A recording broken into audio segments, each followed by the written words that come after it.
So this is chapter 10, in which we're going to go into detail on muscle tissue. So a heads up, this is probably the first chapter that you're going to encounter this semester where you have a lot of physiology, so a lot of processes and understanding how these processes work together to generate movement. So in the first section, we'll do a brief introduction and we'll talk about the properties of skeletal muscles and their functions. So all skeletal muscles have four properties in common. The first one being excitability. Excitability refers to the ability to receive and respond to a stimulus. And in the case of the skeletal muscles, that stimulus comes from a neuron or a nerve cell. So neurons release chemicals that control the contractions of your skeletal muscles, and we'll talk about how neurons do this when we get to chapter 12, and we'll talk a little bit about it in this chapter with the neuromuscular junction. The second major property is that of contractility. This is the ability of a muscle to shorten when stimulated. So when it gets that stimulus from the neuron, it will shorten. That causes it to pull, and as it pulls, the tendon that's attached to it will pull on the bone that the tendon is attached to. So keep in mind that muscles can only pull, they cannot push. And contractility is an active process that does involve energy and the use of ATP. The next property is extensibility. This is the ability of a muscle to stretch or lengthen. This is a passive process, and this will happen by the movement of other muscles or change in body position. But when a muscle contracts, the active process, it will always shorten. And the last type of property is elasticity. This is the ability of a muscle to recoil to its resting length. So when it does get extended or stretched out, it can recoil back to its resting length. So now let's look at the functions of skeletal muscle. So the first one is to produce movement, specifically movement of your skeleton. So as I mentioned before, the muscles, when they contract, they pull on tendons, and the tendons are attached to bones. So when muscles contract, this causes the bones to change position. Skeletal muscles also help you maintain your posture and your body position. You wouldn't be able to sit or stand. Even when you're relaxing on the couch, you're using muscles to hold your head upright. So if we had no skeletal muscle function at all, we would just be globs on the floor, unable to hold any type of posture or position. Skeletal muscle also supports soft tissues, particularly the muscles that make up your abdominal wall and the pelvic cavity floor help to protect the delicate organs that you have in your abdominopelvic cavity. Skeletal muscles also guard your entrances and exits. So there are round muscles that are called sphincters that can contract and relax to allow stuff to pass into the body and out of the body. So we have voluntary control over swallowing, defecating, and urinating. There are some sphincters that are made out of involuntary muscle, like smooth muscle, and you don't have control over those. But the ones that are made out of skeletal muscle, you do have voluntary control over. Your skeletal muscles also maintain your body temperature. So when your muscles contract, they use up ATP, and this process releases a lot of heat as a byproduct. So just the contraction of your muscles, even just to maintain your posture and your body position, are going to generate heat, and this is how we maintain our body temperature. And finally, your skeletal muscles serve as a nutrient reserve. And so if your diet contains far too few proteins or calories, you can actually start to break down your muscles, so break the proteins in the muscles down into amino acids, which can be used to make more glucose or other molecules that the body may need. In this section, we're going to look at the structure of an overall skeletal muscle. So this is at the tissue and organ level, and then we're going to talk about the connective tissue layers. So when we talk about a skeletal muscle, like the deltoid in your shoulder and upper arm, we are actually talking about an organ. So if you recall back to chapter 1 when we talked about the organizational levels, organs are structures that contain multiple different types of tissues that work together for a common function. So keep in mind that when we talk about an entire skeletal muscle, that is considered to be an organ. So it's made up of multiple tissue types, including skeletal muscle tissue, which you looked at in Chapter 4. And when we take a closer look at the skeletal muscle tissue in the upcoming sections, keep in mind that individual skeletal muscle cells are called muscle fibers. So the term fiber and cell is used interchangeably a lot throughout this chapter, so keep that in mind. So for example, if we look at this picture over here, it reminds you that if we look at the entire skeletal muscle, this is an organ.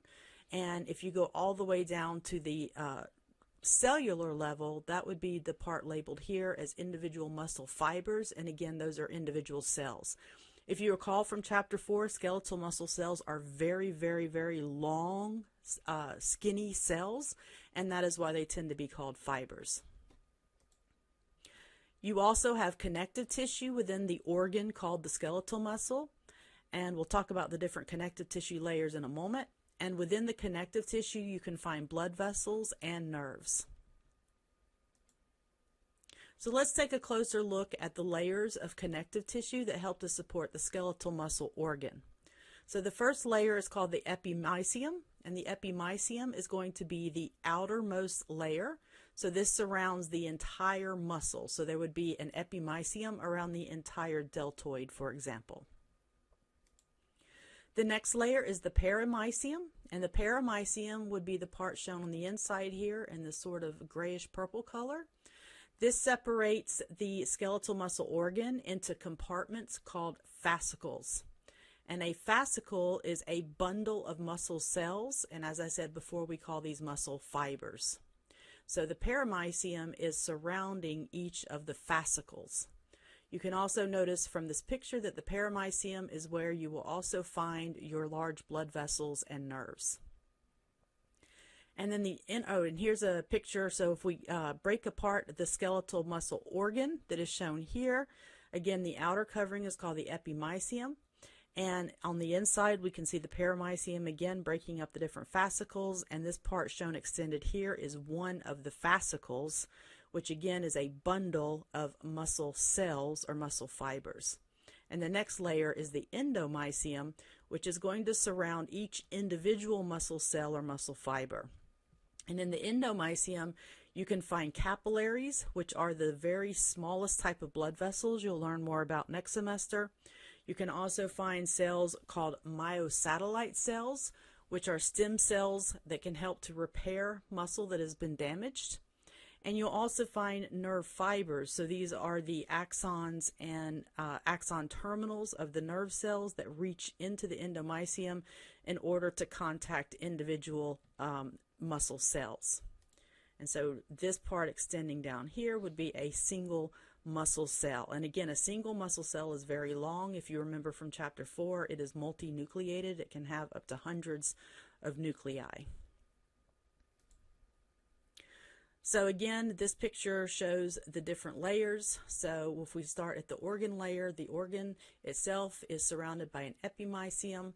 Then we have the perimysium that contains the blood vessels and nerves, which separate the organ into fascicles. Then in the second picture here, we have a close-up view of a fascicle. So again, it's surrounded by the perimysium, and then within the fascicle, we find the endomysium, which separates one muscle cell or muscle fiber from another one. And that is our final view down here. This would be a single muscle fiber or muscle cell. It is surrounded by the endomysium. This is where we can find some capillaries. We can find some neuron axons and axon terminals here. And we're going to talk in more detail about the structure of these cells in coming up sections. The last point I want to make here is that all three of these layers of connective tissue, your epimysium, perimysium, and endomysium, the collagen fibers from all three layers come together at the end of the muscle to form either a tendon or an aponeurosis. So the tendon is for most of your muscles, and aponeurosis is for your broad, flat muscles like your trapezius. And those collagen fibers come together to form these tendons and aponeuroses, which then are going to attach the muscle to the bones to allow the muscle to move the bones. In this section, we're going to look at the structure of muscle cells in particular, and remember again, muscle cell and muscle fiber are interchangeable. So muscle cells, as I mentioned before, have very enormous sizes when they're compared to other cells found in the body, like the typical cell that you went over in Chapter 3. For example, a thigh muscle cell, so from one of the muscles in your thigh, can be up to 30 centimeters long, which is 12 inches long, so the length of a ruler, and that is just a single cell. Muscle cells, skeletal muscle cells, are also multinucleate, which we also talked about in Chapter 4. So you can have up to hundreds of nuclei in one cell, and the nuclei is right underneath the plasma membrane of the cell, which is, in the case of a muscle cell, called the sarcolemma. So you can see in this image down here, this would be a single muscle cell or muscle fiber, and all of these little dark dots would be the nuclei. So how does a muscle cell get to be so large and have so many nuclei? Well, during development, they form from cells called myoblasts. And so the myoblasts are these early muscle cells, and they come together and they start to fuse. And so as they fuse, you end up with cells that get bigger and bigger and bigger, and every time they fuse, each myoblast adds its nucleus to the overall cell. So a final mature cell that has 100 nuclei means that it had 100 myoblasts that fused together to make it. Now at the end of development, some of the myoblasts do not fuse, so they stay unfused, they stay on the outside, and these become myosatellite cells, and these allow for some repair of skeletal muscle organs in the adult. So skeletal muscle cells cannot divide. They were one of those cells that are stuck permanently in the GO phase, so they do not undergo cell division.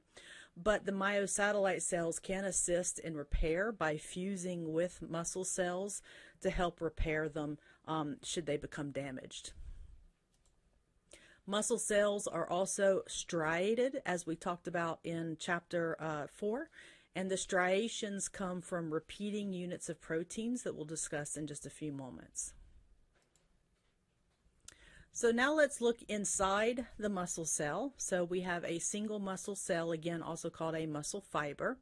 So if we look inside, this is a single view of one of these muscle cells here. You can see a lot of these little round red dots, which are called myofibrils. So myofibrils contain proteins that make up thick and thin filaments. We also talked about these in Chapter 3. And they're arranged in repeating units called sarcomeres, which we'll look at in more detail in a bit. But each of these myofibrils, again, they have two types of protein. They've got the thick filaments made up of myosin protein, and they've got thin filaments made up of actin protein.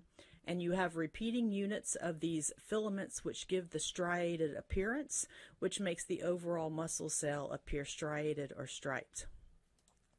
So you have hundreds to thousands of myofibrils inside one cell or one fiber. So again, if you look at the top picture here, this would be a single cell. The single cell has hundreds to thousands of these myofibrils. And then down here at the bottom picture, you can see a single myofibril stretched out so that you can see the thin filaments and thick filaments. The muscle cells also have a plasma membrane, like all cells do, except we give it a specific name in muscle cells. We call it the sarcolemma instead of the plasma membrane, so just remember that it's the same thing.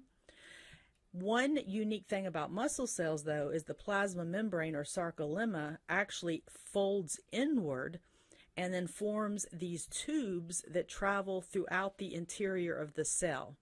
And these extensions that fold inside the cell are called transverse tubules or T-tubules, and they're shown in this picture down here as yellow.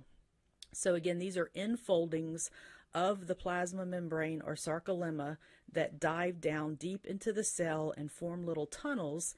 And of course, because they are extensions of the plasma membrane, inside these tunnels would just be extracellular fluid.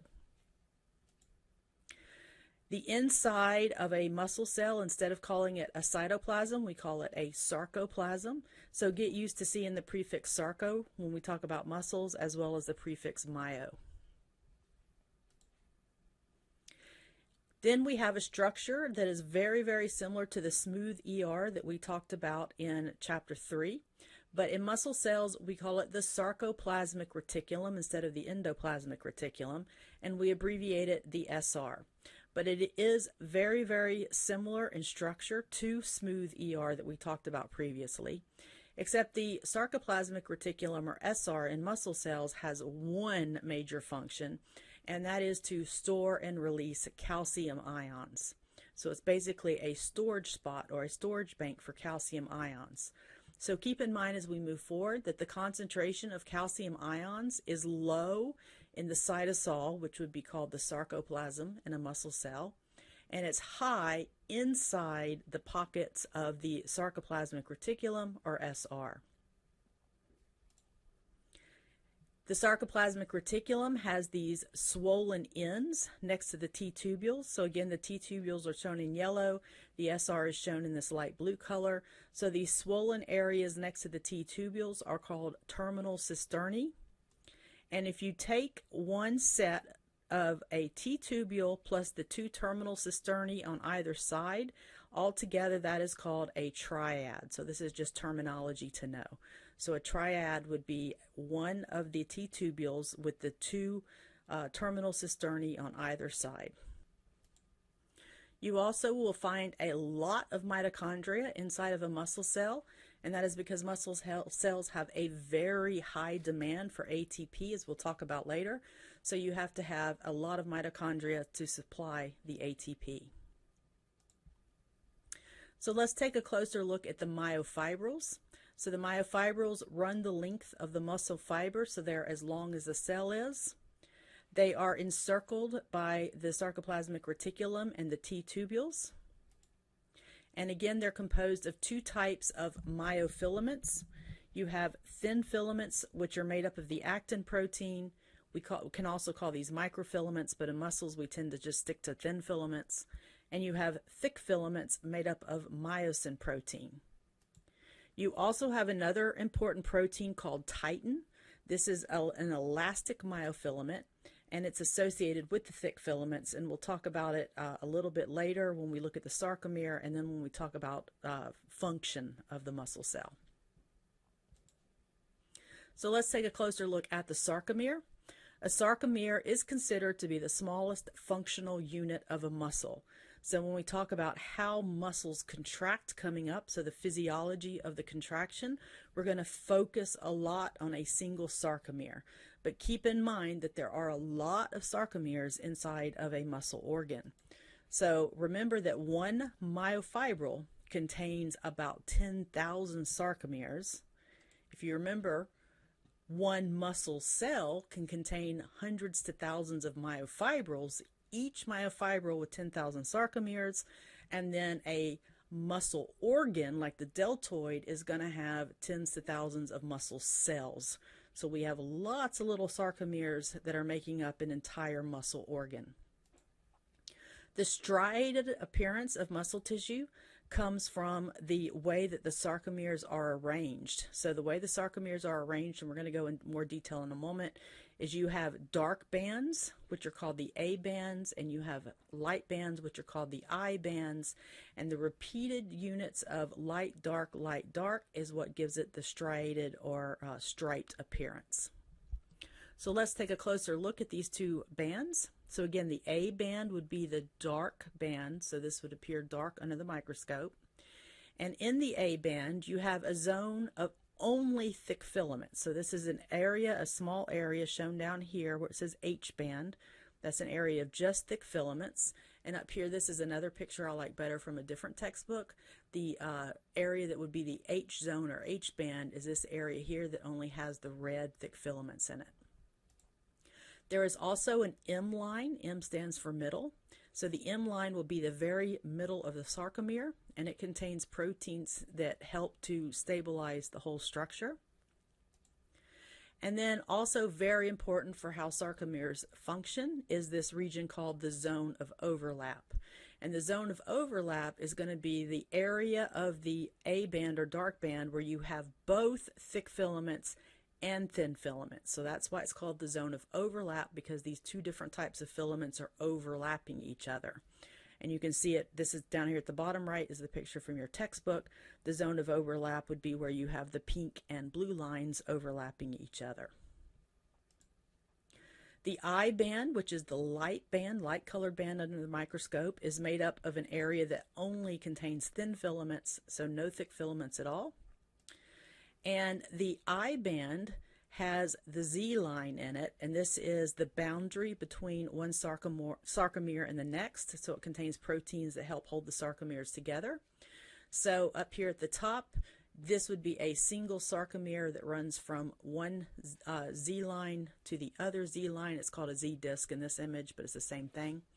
Down here, they show you the Z line is this squiggly red line in the middle here. Just keep in mind that even though the Z line is in the middle of the I band, if you're talking about the border of a sarcomere, the sarcomere itself is going to run from one Z line to the other Z line. So a single sarcomere will have an A band in the middle and then a portion of an I band on either side. Also in the I band, you can find the titin protein, which is an elastic protein. And this is shown as green in the bottom right image, and in the top image it's shown as the curly little light gray area. So the titin protein connects to the end of the thick filaments and runs to the Z line. So titin protein goes from the Z line to an end of a thick filament, and we'll see how it plays a role in muscle contraction a little bit later. So to review the levels of organization that we've gone over so far. So again, you've got your skeletal muscle, so like a deltoid, this would be an organ, and it's surrounded by the epimysium, and it contains these bundles of muscle cells, and the bundles are called fascicles. So if we look inside a fascicle is surrounded by perimysium. This is where you also find blood vessels and nerves. And a fascicle contains multiple muscle fibers or individual muscle cells. If we take a closer look at one of these muscle fibers, which again is an individual muscle cell, it is surrounded by the endomysium, and it contains a bunch of myofibrils. If we take out a myofibril and look at it, it is surrounded by the sarcoplasmic reticulum and some T-tubules. You can see the sarcomeres, which again run from one Z line to another Z line, and then they're repeated up and down the length of the myofibril. And if we take a closer look at the sarcomere, this is going to be our functional unit. It runs from one Z line to the other Z line.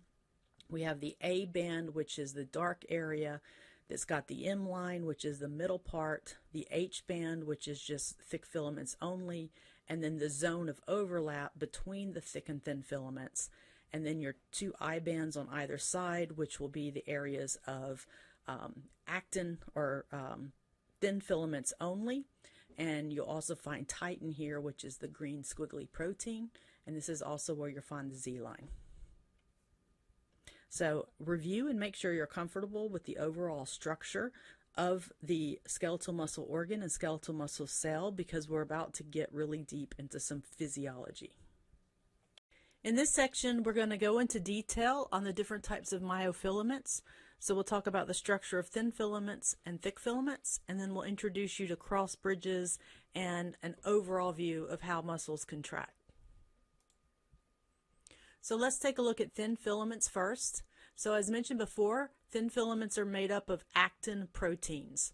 So the actin itself is actually 2 rows of 300 to 400 individual molecules that are called G-actin, and those are shown as the little red and yellow balls down here in this image. So those are the individual actin subunits.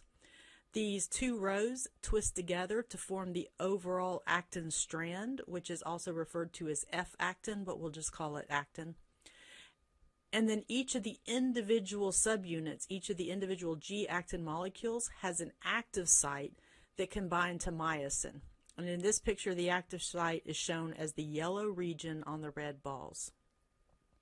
So an important point to remember, each of these actin subunits want to bind to a myosin molecule at their active site if they can. But as you're going to see, that their active sites are normally covered, which prevent them from binding. So the protein called tropomyosin is the protein that covers these active sites. So it's shown in this image as the greenish teal molecule that's twisted together and is sitting right on top of the yellow active sites of the G-actin molecules. So the tropomyosin, when it's sitting on top of the active sites of actin cannot bind to myosin. So remember, they want to bind, but if the tropomyosin is in the way, they can't. So the tropomyosin keeps the actin from binding to myosin when you don't want a muscle to contract, because whenever the actin can bind to myosin, that is when you get muscle contraction. Another protein to know about is called troponin. Troponin is shown in this image as the little brown molecule down here, and it has 3 subunits. One of its subunits binds to the tropomyosin, so that movement of the troponin will cause the tropomyosin to also move. One of its subunits binds to actin, and that's just to keep it in place. And one of its subunits binds to calcium ions, which is very important in the overall process of how your muscles contract, as we'll see in a bit. So an important point to remember here, calcium levels in the sarcoplasm of a muscle cell are normally very, very low. So when a muscle cell is at rest, there is no calcium around to bind to troponin. So at rest, troponin should not be bound to calcium. Now let's take a look at the structure of thick filaments. One thick filament is made up of about 300 myosin molecules, and each myosin molecule contains a pair of subunits. So 2 tails and 2 heads make up one myosin molecule, and then the overall thick filament will be 300 of these myosin molecules.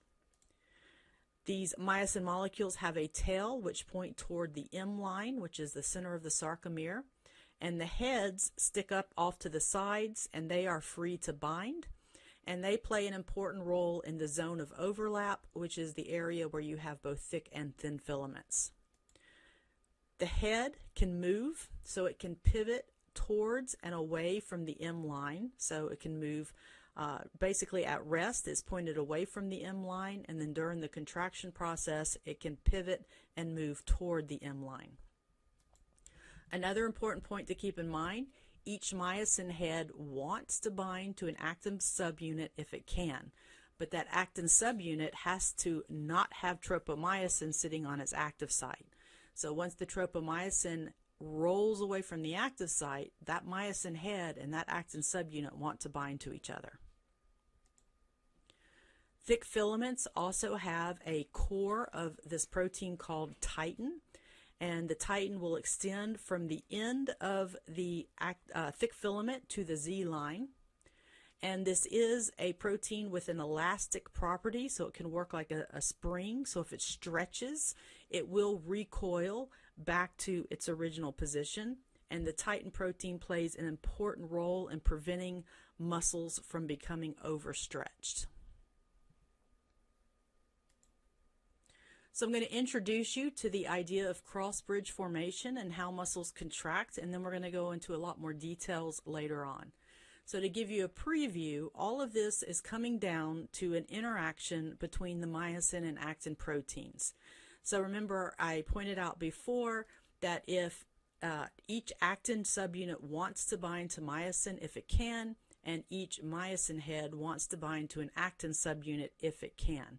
So when these two proteins are allowed to bind to each other, as shown in the third image here, the myosin head will bind to the actin subunit active site, and this is called a cross bridge. So a cross bridge is when you actually have a connection or an interaction between the myosin and the actin. Now the cross bridge can only happen if you have calcium present, because do you remember the troponin? Troponin binds to calcium. So if calcium is around, it will bind to the troponin, and that causes the troponin to roll off to the side, and it pulls tropomyosin with it.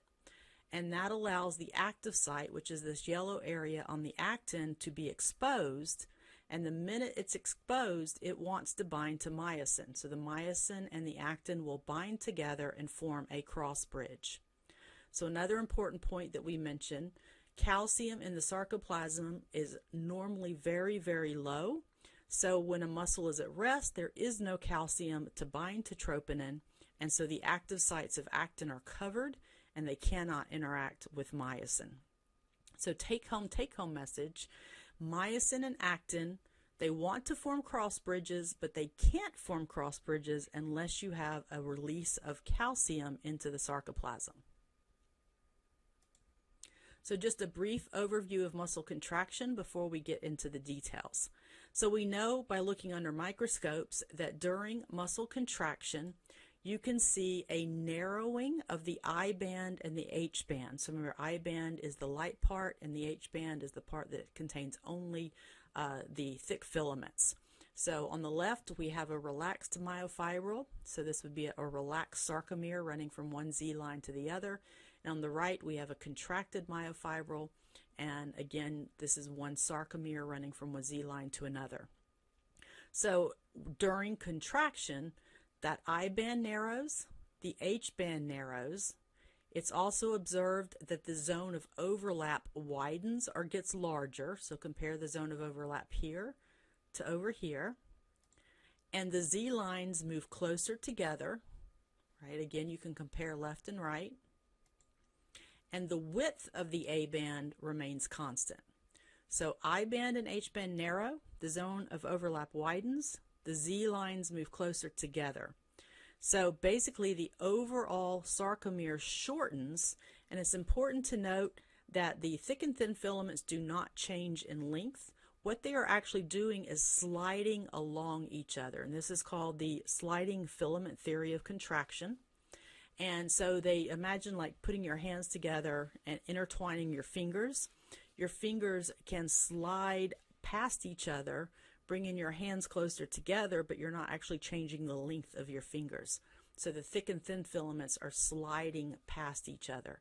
And again, we're going to go into detail about how this happens, but this is an overview of how your muscles contract.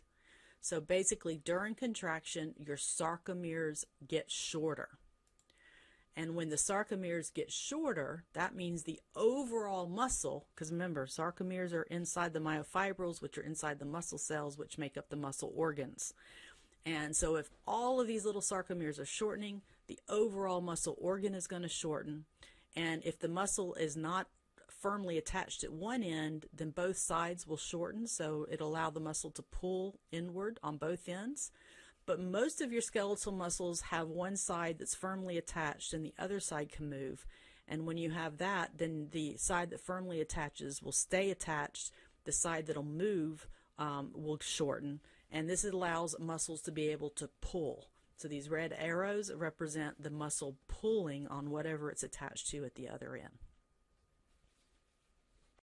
Okay, so now we're going to get pretty heavy into physiology. So these are some sections you may want to listen to multiple times. And we're going to start by talking about excitable membranes. We're going to review membrane potentials from chapter 3 and then talk about the principles behind electrical impulses. So muscle cells and neurons are called excitable cells, and they are said to have excitable membranes because they have specific channels, protein channels in their plasma membranes that allow for the rapid movement of ions from one side to the other. So an ion channel, if you remember from chapter 3, is a protein that is stuck in the membrane of the plasma membrane, and it allows for ions to pass from one side to the other.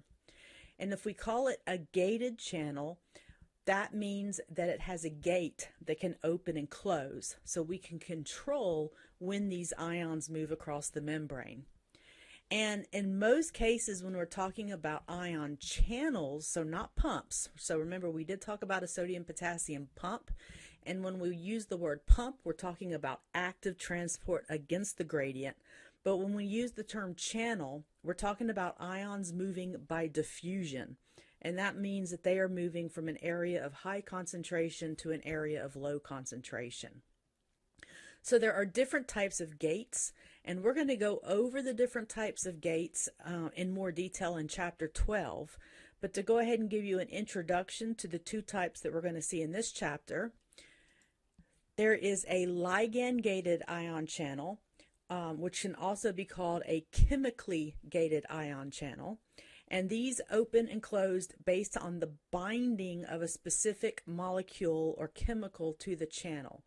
So in this picture here on the right side, this would be a closed channel, so the gate is closed.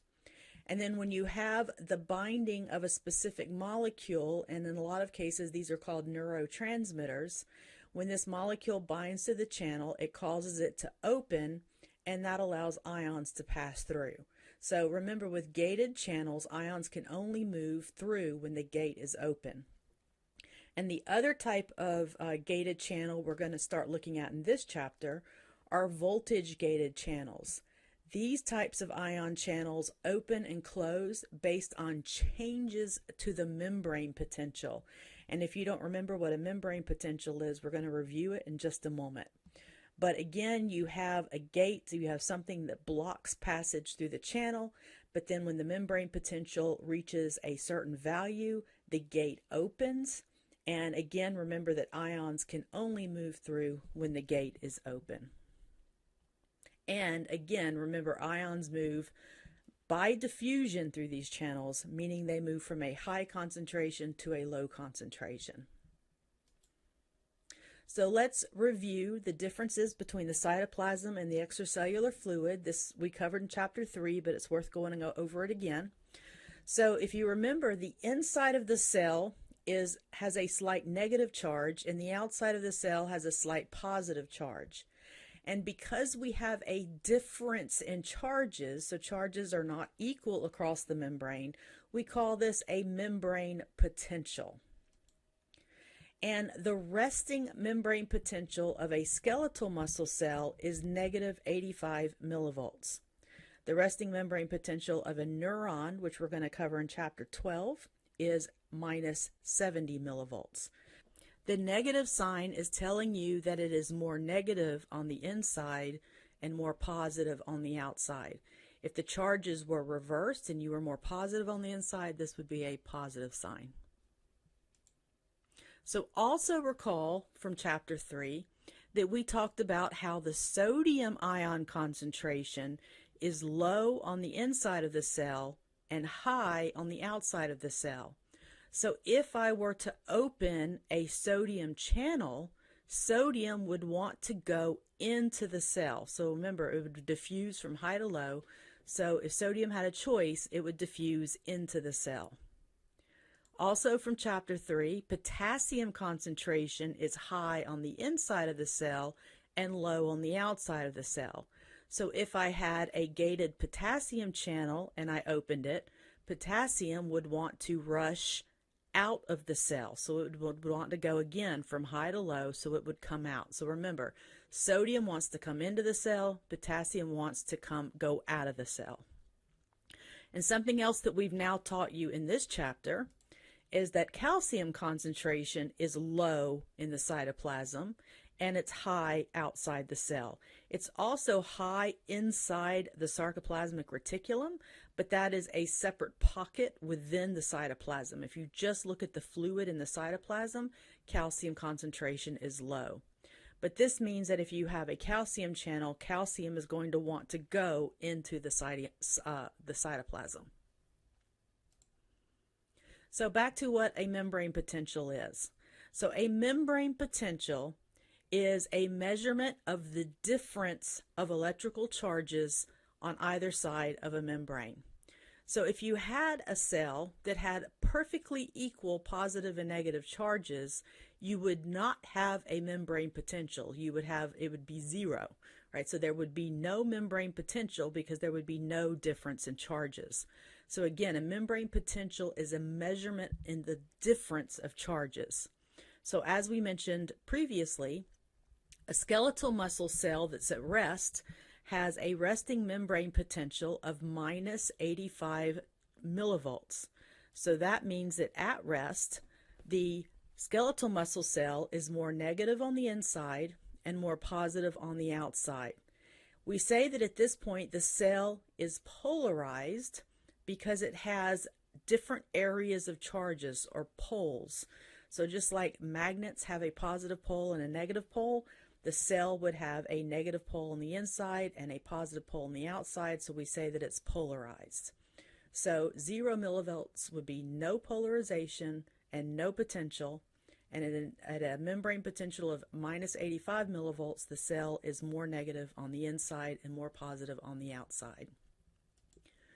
So some more terminology that you need to know is the terminology that we use to describe changes in the membrane potential. So again, I'm showing here 0 would be no difference in charges. At minus 85 millivolts, our cell is polarized, meaning we have a difference in charges. So remember what happens if we open a sodium channel. Sodium wants to come into the cell. So if we open a sodium channel, sodium, which is a positive ion, comes into the cell. Right? So think about us adding positives to the inside of the cell, right? If we add positives to the inside of the cell, we are making less of a difference between the inside and outside. So adding positive charges to the inside of the cell makes the potential more positive, and that is called depolarization because we are moving toward the state where we had no difference in charges. Right? So basically, if I add positives to the inside of the cell, I'm taking away that difference in charges. Now, remember what happens if we open a potassium channel. Potassium wants to leave the cell. So remember, potassium was high on the inside and low on the outside, so it would diffuse out of the cell. And if potassium is going out of the cell, now we are taking away positives from the inside. We are making a bigger difference in charges. So if we remove positive charges from the inside of the cell, that makes the inside even more negative. So we say that that is hyperpolarization, or we are making the cell even more polarized by making even a greater difference between the charges. So become familiar with the term depolarization and hyperpolarization. We're going to use it a whole lot more when we get to chapter 12, but you're going to see it in this chapter as well. So back to the idea of an excitable membrane. So the reason why skeletal muscle cells and neurons are considered to be excitable cells is because they have voltage-gated ion channels in their membranes. These are the ion channels that open and close based on changes to the membrane potential. And when these voltage-gated ion channels open, this results in an action potential. And an action potential is also what we sometimes refer to as an electrical impulse. An action potential is when the change in the membrane potential, so the change in those charges, can spread along the membrane. So it starts in one area and it can spread across the membrane, and this is a process called propagation. So propagation of an action potential. Here is a brief overview of what an action potential is. It involves, if you start out at a resting membrane potential of minus 85 millivolts, something happens, and we'll talk about this something that happens when we get to chapter 12, but something happens to make the membrane potential change from minus 85 to minus 55. This triggers the voltage-gated channels to open. You get a rapid depolarization, followed by a rapid repolarization, a little bit of a hyperpolarization, and then you go back to the resting potential. And this signal is transported or transmitted all the way across the membrane from one end of the cell to the other. And I'm not going to go into all of this level of detail right here because we are going to cover this in chapter 12, and you're going to get all the details in chapter 12. Just keep in mind that chapter 12 is on exam 3 along with chapter 10. So you may want to come back and listen to this again after you've covered chapter 12 and kind of compare the two chapters and what you've learned so you don't mix up the information. And then before we get into the actual physiology of how a muscle cell contracts, let's look at some terminology first of a structure called the neuromuscular junction, abbreviated the NMJ. So the neuromuscular junction is the area where a motor neuron, remember neuron is a nerve cell, synapses or contacts a muscle cell, and again muscle cell and muscle fiber are interchangeable. So in this picture we are showing the end of a motor neuron, so the end of the axon, and it's talking to the muscle cell down here at the bottom. Remember that skeletal muscle fibers do not contract until they receive a signal from a neuron. This is why they are called voluntary muscles, because they require an actual neural signal to tell them when it's time for them to contract.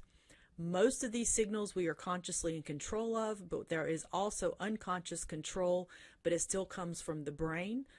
So muscle cells, skeletal muscle cells will not contract until they have received a signal from a neuron first.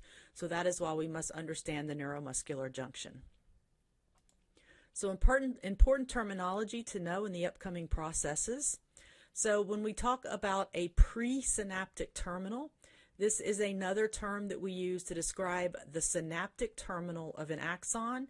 You may also see these referred to as axon terminals.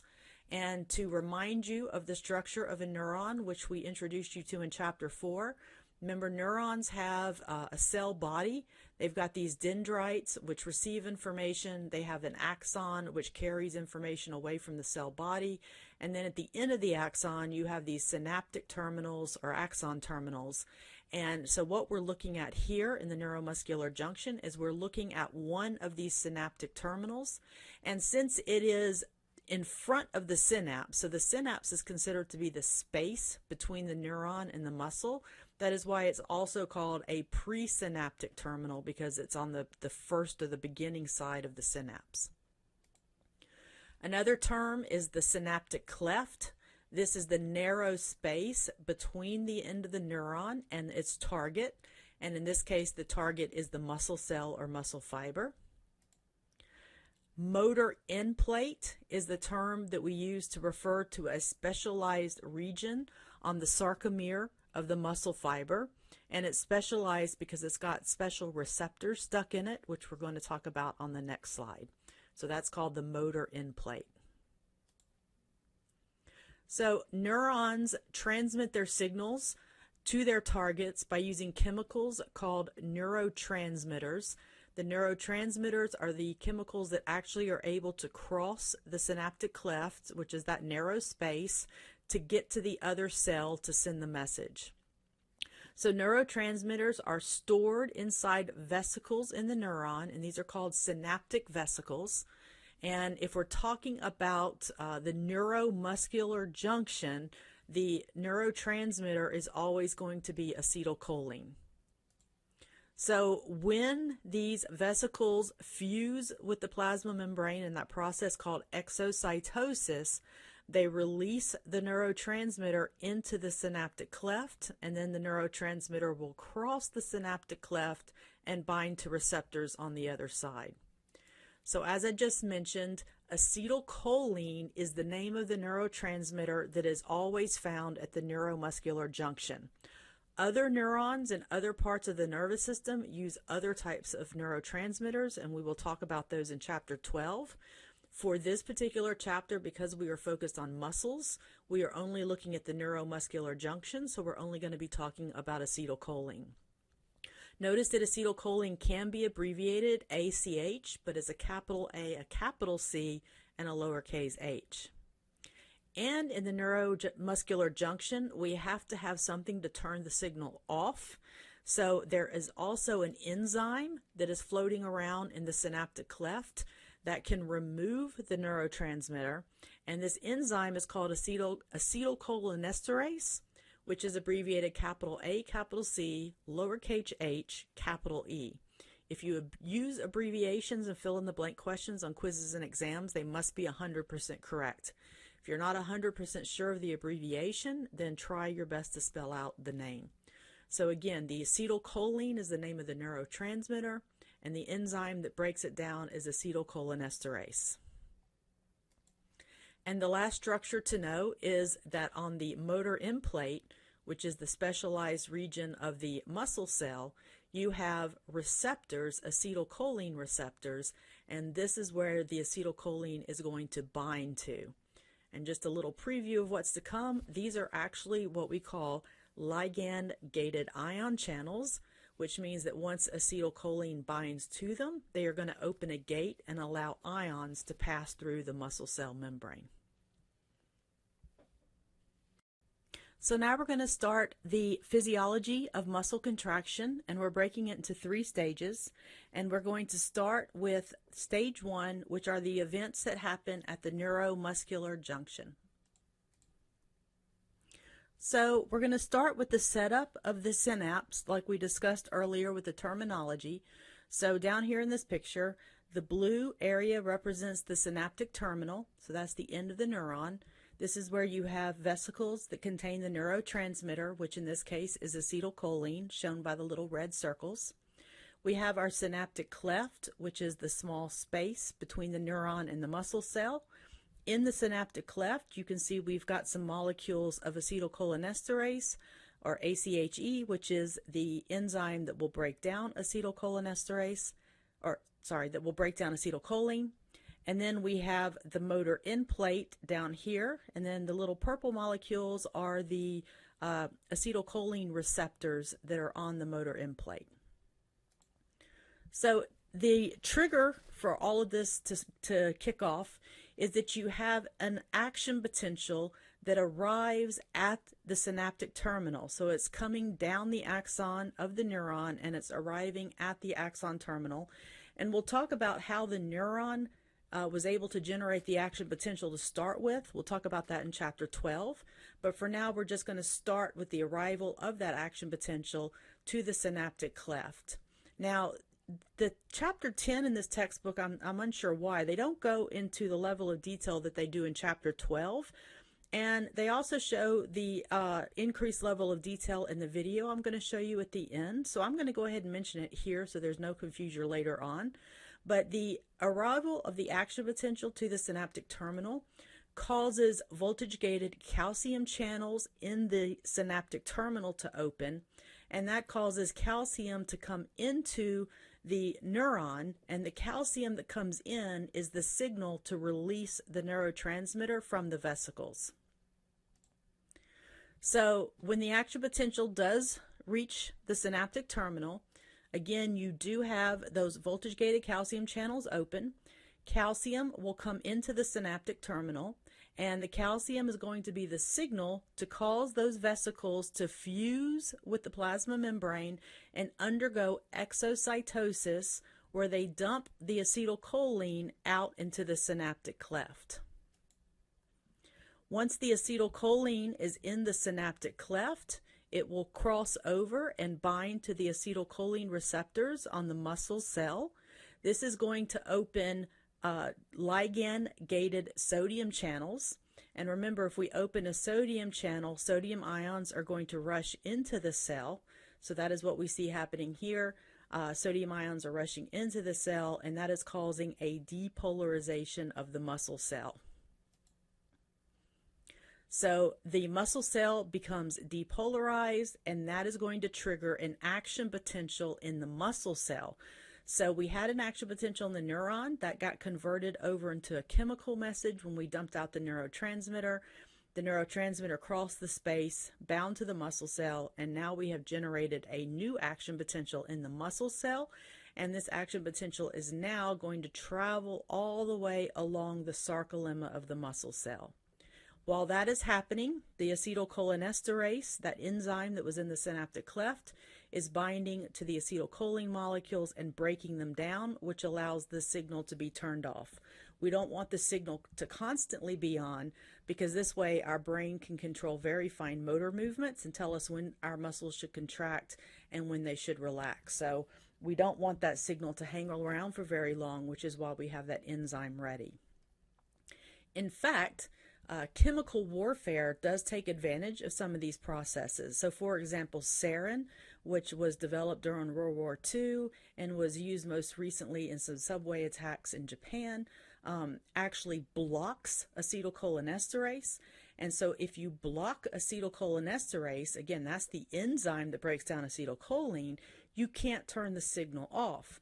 And so what happens is that when any muscle in your body contracts after you've been exposed to sarin, that muscle stays contracted. It cannot relax because the signal doesn't get turned off, and it's actually fatal because when your diaphragm can't contract and relax, you can't breathe, and so you actually end up dying from respiratory failure. Tetanus is a disease you've probably heard of. You've probably gotten a tetanus shot a time or two. Tetanus is caused by exposure to a toxin from a bacteria called Clostridium tetani. You may have heard, don't step on a rusty nail, and it's not so much the rusty nail that causes the issue, but it's the bacteria that's living on the rusty nail. And so once that bacteria gets in your system and produces a toxin, that blocks the inhibitory signals that tell the neurons to stop sending action potentials. So now the neurons are sending constant action potentials to your muscles. So the muscles are receiving a signal to contract over and over and over again. So they start again over contracting. In the beginning, it's not too bad. It's only some slight areas of your body that will have spasms and contract. It typically will start in your jaw muscles and you can't open your mouth. And that's why this condition is also called lockjaw.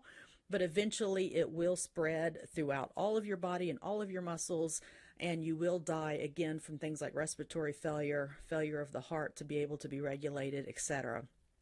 So it has a very high mortality rate, but there is a vaccine, and they recommend the booster every 10 years. So I do have a video that goes over the events at the neuromuscular junction to helpfully help you visualize all these processes.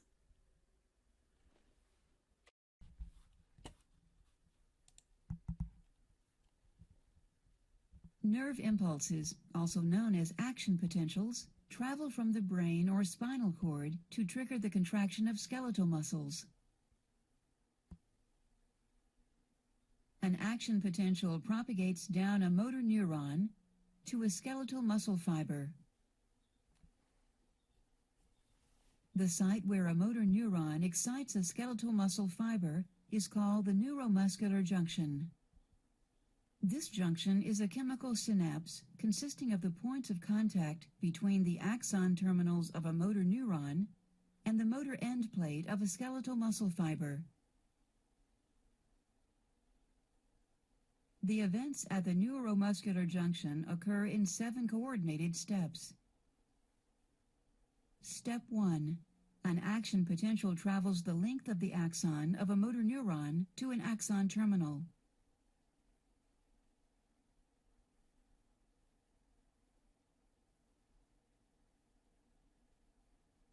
Step 2. Voltage-gated calcium channels open and calcium ions diffuse into the terminal. Step 3. Calcium entry causes synaptic vesicles to release acetylcholine via exocytosis.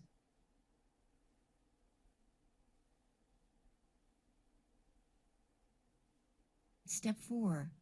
Acetylcholine diffuses across the synaptic cleft and binds to acetylcholine receptors, which contain ligand-gated cation channels. Step 5. These ligand-gated cation channels open. Step 6. Sodium ions, shown here in red, enter the muscle fiber, and potassium ions, shown here in blue, exit the muscle fiber. The greater inward flux of sodium ions relative to the outward flux of potassium ions causes the membrane potential to become less negative. Step 7. Once the membrane potential reaches a threshold value, an action potential propagates along the sarcolemma.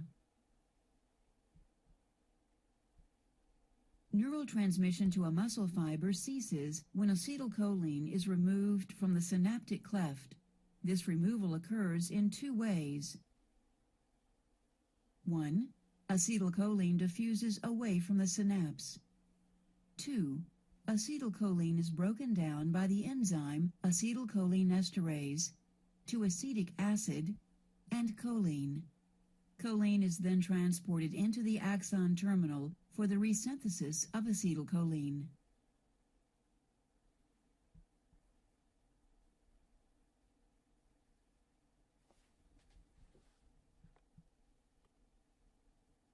In this section, we'll look at the muscle contraction physiology stage 2, the excitation-contraction coupling. So the excitation phase was the phase that we just looked at. That is how we get the generation of an action potential in the sarcolemma of the muscle cell, and that was the events at the neuromuscular junction that we just covered. The contraction phase is when the sarcomere actually shortens, which allows the overall muscle to shorten. And this takes place through a series of events called the contraction cycle, which we're going to discuss next. And the key aspect to the contraction cycle are the formation of those cross bridges between actin and myosin. So the actin and myosin are able to grab a hold of each other. So the excitation-contraction coupling are the events that connect the action potential that has been generated in the sarcolemma and the formation of the cross bridges between the actin and myosin. So the events that connect the excitation with the contraction is what we're going to look at here. So again, with the excitation stage, we left off by saying that there was an action potential that was triggered and was propagated along the sarcolemma of the muscle cell. So if you remember, the sarcolemma actually goes deep inside the muscle cell. It forms those little tunnels called T-tubules or transverse tubules. The action potential is going to travel inside the muscle cell along those T-tubules, and it's going to arrive at that area called the triad. So remember, we had a T-tubule, and on either side we had the terminal cisternae of the sarcoplasmic reticulum. And so when the action potential gets to this part of the T-tubule, it's going to be a trigger to open up calcium channels on the SR. So remember that the calcium concentration inside the sarcoplasmic reticulum is very high, and the calcium concentration outside the sarcoplasmic reticulum in the cytoplasm itself is very low. So this action potential is going to cause calcium ions to be released from the sarcoplasmic reticulum, and then they are going to diffuse into the cytoplasm. Once they are in the cytoplasm, that calcium is going to bind to troponin. Remember, troponin, one of the subunits, binds to calcium. So if the calcium is there, it's going to bind. This is going to cause the troponin to change its shape. And if you remember, the troponin was bound to tropomyosin. So when the troponin changes its shape, it causes the tropomyosin to roll to the side and uncover the active sites on actin. So again, calcium binds to troponin, which causes a shape change. When troponin moves, it takes tropomyosin with it, and that uncovers the active sites on actin. And as we mentioned before, as soon as actin and myosin can bind, they are going to bind and form cross bridges. And that is going to lead us into the contraction cycle, which is the third and final stage. But before we cover the contraction cycle, let's look at a video that covers the excitation-contraction coupling.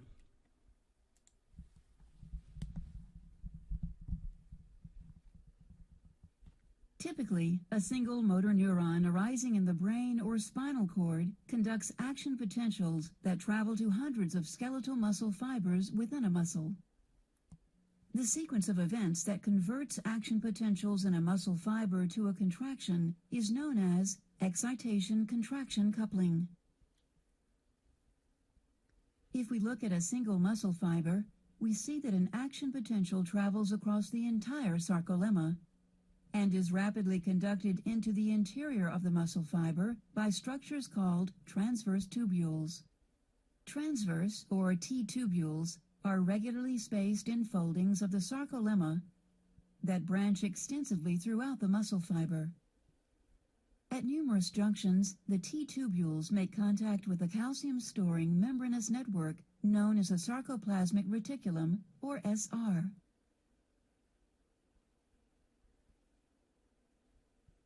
Where it abuts the T-tubule, the SR forms sac-like bulges called terminal cisternae. One portion of a T-tubule plus two adjacent terminal cisternae is known as a triad. The membranes of the T-tubule and terminal cisternae are linked by a series of proteins that control calcium release. As an action potential travels down the T-tubule, it causes a voltage-sensitive protein to change shape. This shape change opens a calcium release channel in the SR, allowing calcium ions to flood the sarcoplasm. This rapid influx of calcium triggers a contraction of the skeletal muscle fiber. Thus, calcium ions are responsible for the coupling of excitation to the contraction of skeletal muscle fibers.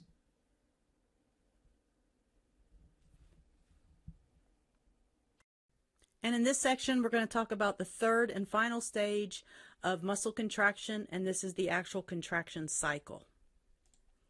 So one other thing about myosin. So earlier I mentioned that myosin likes to bind to actin, but it's actually myosin likes to bind with actin when myosin itself is attached to an ADP molecule, so adenosine diphosphate. We covered this in chapter 2. So when myosin is bound to an ADP, that's when it wants to join and bind with an actin subunit. When that ADP molecule is replaced with an ATP molecule, myosin no longer wants to bind with actin. So that's important for understanding the contraction cycle. So keep in mind moving forward that myosin with ADP is attracted to actin and wants to bind, and myosin ATP does not want to bind with actin. So let's look at the steps of the contraction cycle. So the initial step we already covered in the coupling section. So remember, now we have calcium floating around, and so the calcium is going to arrive onto the scene, and the calcium is going to bind to troponin, and when it binds to troponin, that causes troponin to change shape, and that allows tropomyosin to roll away and expose the active sites on the little actin molecules. So again, these are the two initial steps. These don't repeat. These are the steps that happen to get the contraction cycle kicked off. So that's why I've marked these both as initial step. So this third stage here is actually the start of the actual repeating cycle. So now we have the active sites on actin are exposed, and the myosin head, which is bound to an ADP right now, is going to want to immediately bind to actin. So as soon as that active site is exposed, the myosin ADP will bind, and that is the formation of what we call a cross bridge. So now we have a cross bridge, or a connection between myosin and actin. So after the cross bridge is formed, myosin is going to release the ADP, and that's going to be the energy it needs to swivel its head toward the M line. So the myosin head actually changes position from pointing away from the M line to now pointing toward the M line, and it pulls the actin filament with it as it swivels. After it swivels, it's going to bind to a new ATP molecule. And remember that once myosin binds to ATP, it no longer wants to connect to the actin, so it lets go. So now the cross bridge has been broken or detached. Then myosin is going to use an enzyme that breaks the ATP down into ADP and phosphate. And once the myosin is bound to the ADP, it reverts back to its original position. Now it's all ready to bind to another actin molecule. So at this point, we're going to go back to step 3, and we're going to repeat for as long as the calcium is around and allowing the actin active sites to stay exposed. So the 3 major steps of the contraction cycle are myosin ADP binds to actin. It releases the ADP, which allows it to swivel toward the M line. It binds to ATP, which allows it to let go of the actin. And then it breaks the ATP down to ADP, which allows it to reset, and now it can grab a hold of another actin. And this is easier seen in a video, so I have a video for this one as well.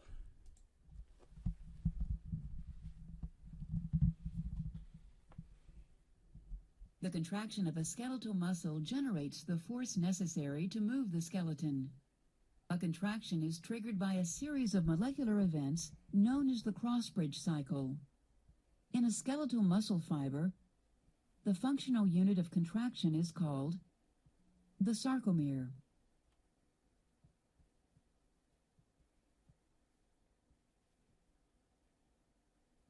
A sarcomere shortens when myosin heads in thick myofilaments form cross bridges with actin molecules in thin myofilaments.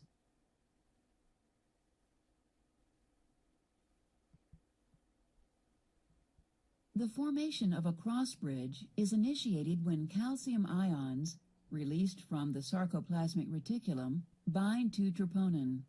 This binding causes troponin to change shape. Tropomyosin moves away from the myosin-binding sites on actin, allowing the myosin head to bind actin and form a cross bridge. Also note that the myosin head must be activated before a cross-bridge cycle can begin. This occurs when ATP binds to the myosin head and is hydrolyzed to ADP and inorganic phosphate. The energy liberated from the hydrolysis of ATP activates the myosin head, forcing it into the cocked position. A cross-bridge cycle may be divided into 4 steps. Step 1. Cross-bridge formation. The activated myosin head binds to actin, forming a cross bridge.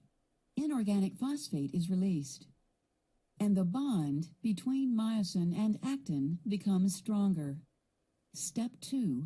The power stroke. ADP is released, and the activated myosin head pivots, sliding the thin myofilament toward the center of the sarcomere. Step 3. Cross-bridge detachment. When another ATP binds to the myosin head, the link between the myosin head and actin weakens, and the myosin head detaches. Step 4. Reactivation of the myosin head. ATP is hydrolyzed to ADP and inorganic phosphate. The energy released during hydrolysis reactivates the myosin head, returning it to the cocked position. As long as the binding sites on actin remain exposed, the cross-bridge cycle will repeat. And as the cycle repeats, the thin myofilaments are pulled toward each other and the sarcomere shortens. This shortening causes the whole muscle to contract. Cross-bridge cycling ends when calcium ions are actively transported back into the sarcoplasmic reticulum.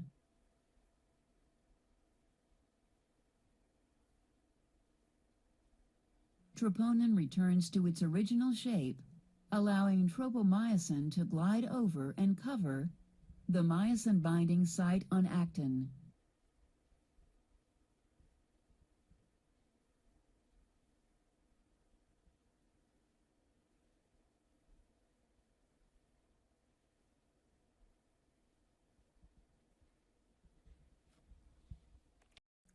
So in this section, we're going to look at a summary of the muscle contraction, so the processes that get it going. We're going to look at the factors that affect the length of the muscle contraction and then how the muscle contraction ends. So this is a picture that summarizes the initiation of a muscle contraction. So this doesn't have all of the steps, but it's a nice little summary of what happens. So we started up at the neuromuscular junction where we had acetylcholine that was released and bound to acetylcholine receptors on the sarcolemma of the muscle. This caused the generation of an action potential which traveled along the sarcolemma and down into the T tubules.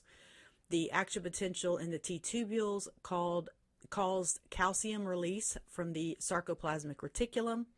When the calcium was released from the SR, this bound to troponin and allowed for the active site exposure on actin. This allowed for the formation of cross bridges between the actin and the myosin.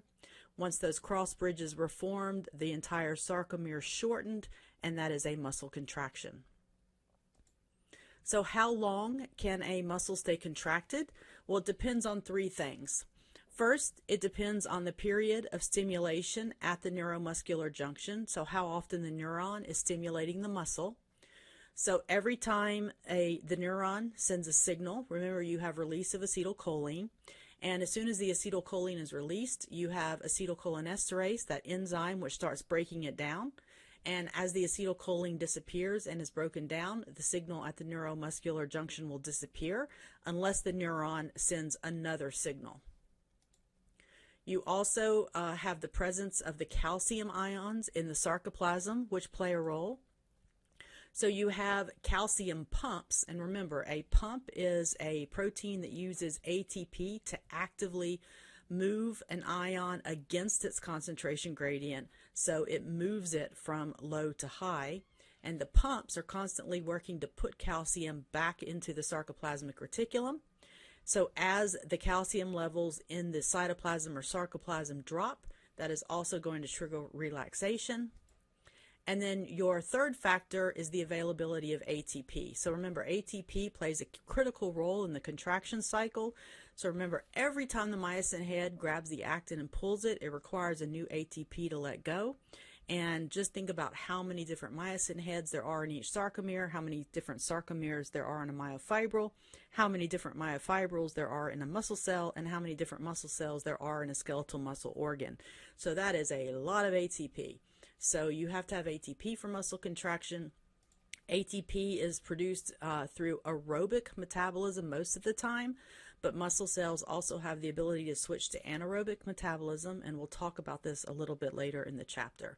But these are the three major factors that affect the length of a muscle contraction. So how do you end a contraction? So the steps that end a muscle contraction: first, you have to get rid of the acetylcholine. So acetylcholine is broken down in the synapse by acetylcholinesterase. And then the calcium that had been released from the SR has to be pumped back into the SR. So the calcium is pumped into the SR using active transport. Once the calcium is gone, the troponin no longer binds to it, and that the troponin and the tropomyosin roll back over the active sites of actin, and that's going to cover those active sites. So now the myosin can no longer bind, so you can no longer get the formation of cross bridges. And without the cross bridge formation, contraction ends, and the muscle will return to its resting length. And this is also helped along by those titin molecules at the end, which we'll talk about a little bit later. So you can kind of see how this process works if you think about what happens after death. So rigor mortis is that phenomenon that happens after death when a person or any animal that dies actually becomes very, very stiff, and you can't even like move their arms or legs or anything. They're quote unquote stiff as a board. So let's see why this happens. So immediately after you die, you still have a lot of stored ATP in your cells, and that stored ATP is used to keep those calcium pumps going. And the calcium pumps keep the calcium out of the cytoplasm and inside the SR. So for a few hours after death, the body is loose like it normally is. Then, between 2 and 7 hours after death, the body has used up all of the ATP. And whether it's 2 or 7 hours depend on how much ATP the person had and what the conditions are, like whether it's really cold or really hot, for example. Or whether the person expended a lot of energy right before death. There's a lot of factors, but between 2 and 7 hours after death, all of the ATP is used up. Without the ATP, those calcium pumps can't work, and now the calcium starts to leak out of the SR and into the sarcoplasm. So now once you have calcium in the sarcoplasm, it's going to bind to the troponin, cause the tropomyosin to move off the active site. You're going to get cross bridges, and you're going to start the contraction cycle. So now the cross bridges have formed and all your muscles contract. However, we don't have ATP for the myosin heads to let go of actin. So if you remember the cross cycle, myosin ADP binds to actin, and it has to be replaced with an ATP molecule in order to let go. So you have all of these cross bridges and all of your muscles have formed, but the myosin heads can't let go of the actin. So all of the muscles are essentially staying in a very contracted state, and this is what we call rigor mortis, or that really stiff body that will happen a few hours after death. Now eventually, 1 to 6 days later, again this depends on conditions like temperature and other environmental conditions, eventually enzymes that were released from lysosomes that were breaking down will start breaking down the proteins of the sarcomeres. So enzymes will come in and start chewing up the thin filaments and thick filaments. That'll break all of the cross bridges, and that will end the contractions, and the body becomes soft again. In this section, we're going to look at factors that affect muscle tension and individual muscle fibers, which again means individual muscle cells. So we'll talk about the length-tension relationship and then the effects of frequency of stimulation. So a reminder that muscles can only pull, not push. So tension in a muscle is caused by all of those little sarcomeres shortening. So when the sarcomeres shorten, that causes the muscle to shorten, which causes it to pull on whatever is attached to one or both ends. So just remember, muscles are pulling, not pushing. So when you move your arm, for example, one way, you've got one muscle on one side that's pulling on the bones, and then to move the muscle or to move your arm back the other way, a muscle on the other side has to then pull to move it in a different direction. There's a lot of variation in the amount of tension that is produced by an individual muscle fiber, and it basically depends on the length of the fiber at rest. This can affect the degree of overlap in the sarcomere. Remember, overlap is between the thick and thin filaments, and that's where you get your cross bridges to form. And it also depends on the frequency of the stimulation, so how often you have a new action potential arriving, and that can affect the calcium levels in the sarcoplasm. So let's first look at the length-tension relationship. So again, the overall amount of tension in a muscle fiber is going to depend on how many cross bridges that you have formed between the actin and the myosin. And the number of cross bridges that you can form is going to depend on how much overlap you have between the thick and thin filaments. So there is a graph that represents the length-tension relationship of a muscle fiber and how much tension it can produce. So let's take a look at this graph. On the left axis, we have tension. So this is how much force that muscle can exert, how much pull it can exert on something. And then at the bottom axis, we have the length. So this is the length of the sarcomeres.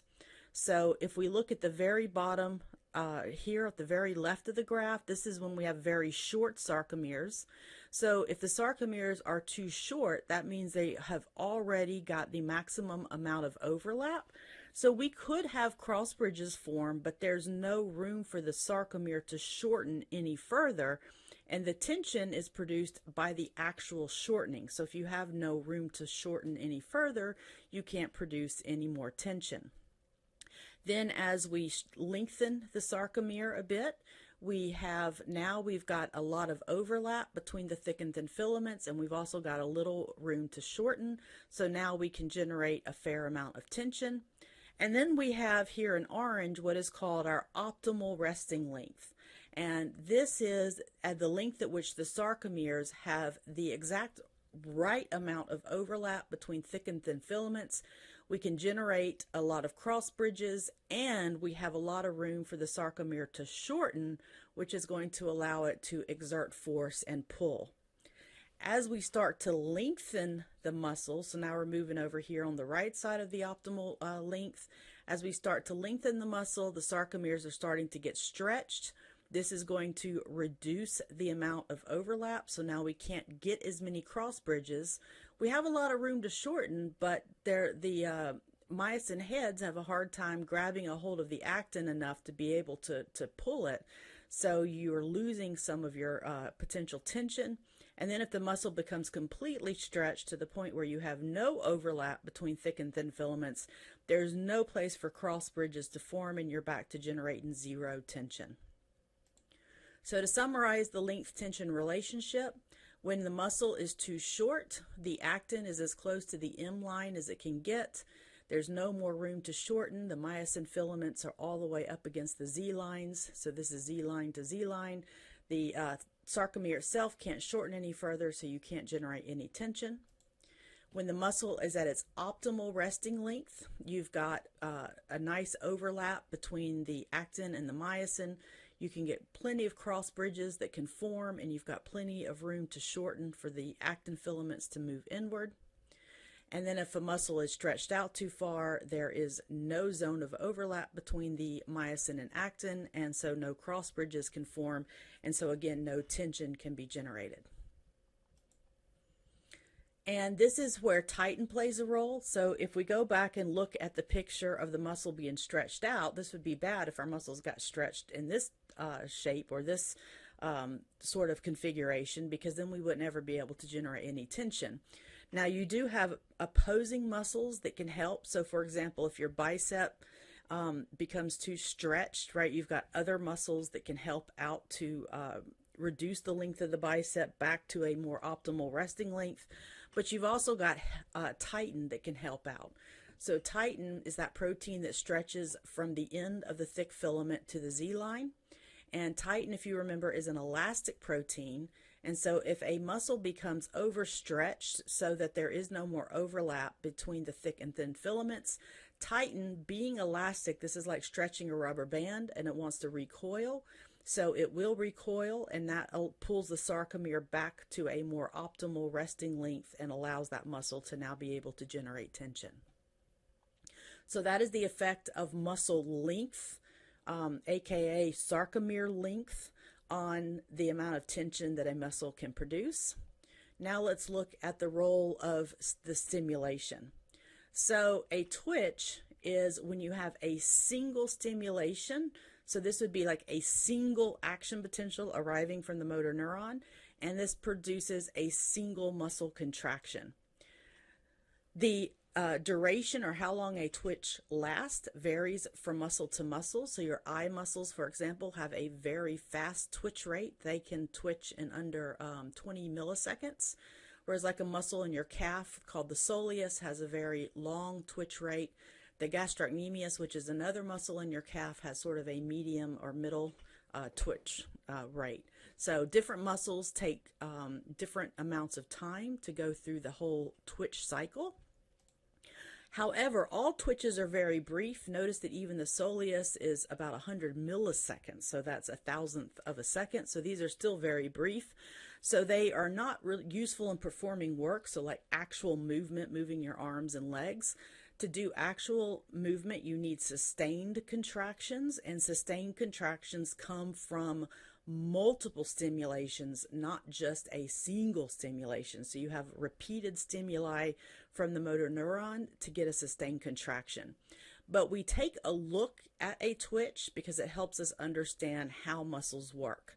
So we are going to look at the three phases of a twitch just so we can understand what's happening when we start talking about multiple stimulations. So if we look at a single stimulation, which again leads to a single contraction, there are three phases. So the stimulus is applied here where it says stimulus and you see the little green arrow. So first you have a latent period, which is when nothing is happening. So see, between the arrow and the start of the tension that's rising here with the red line, there's nothing happening. That's the latent period. This is the period when the action potential is moving across the sarcolemma of the muscle, and the sarcoplasmic reticulum is releasing those calcium ions because of that action potential. So at this point, we don't have any tension because the cross bridges haven't formed yet. The second phase, which is part of the red line here that is with the underneath it is in purple. So between the start of the red line and the peak of the red line, this is the contraction phase. This is where we've had the calcium bind to the troponin, which is called the tropomyosin, to move out of the way of the active sites on actin, and now we have cross bridges forming. So now the myosin is pulling on the actin filaments, and so now we are actually generating tension. So remember, tension is generated when those cross bridges form and the myosin is pulling on the actin filaments to shorten the sarcomere.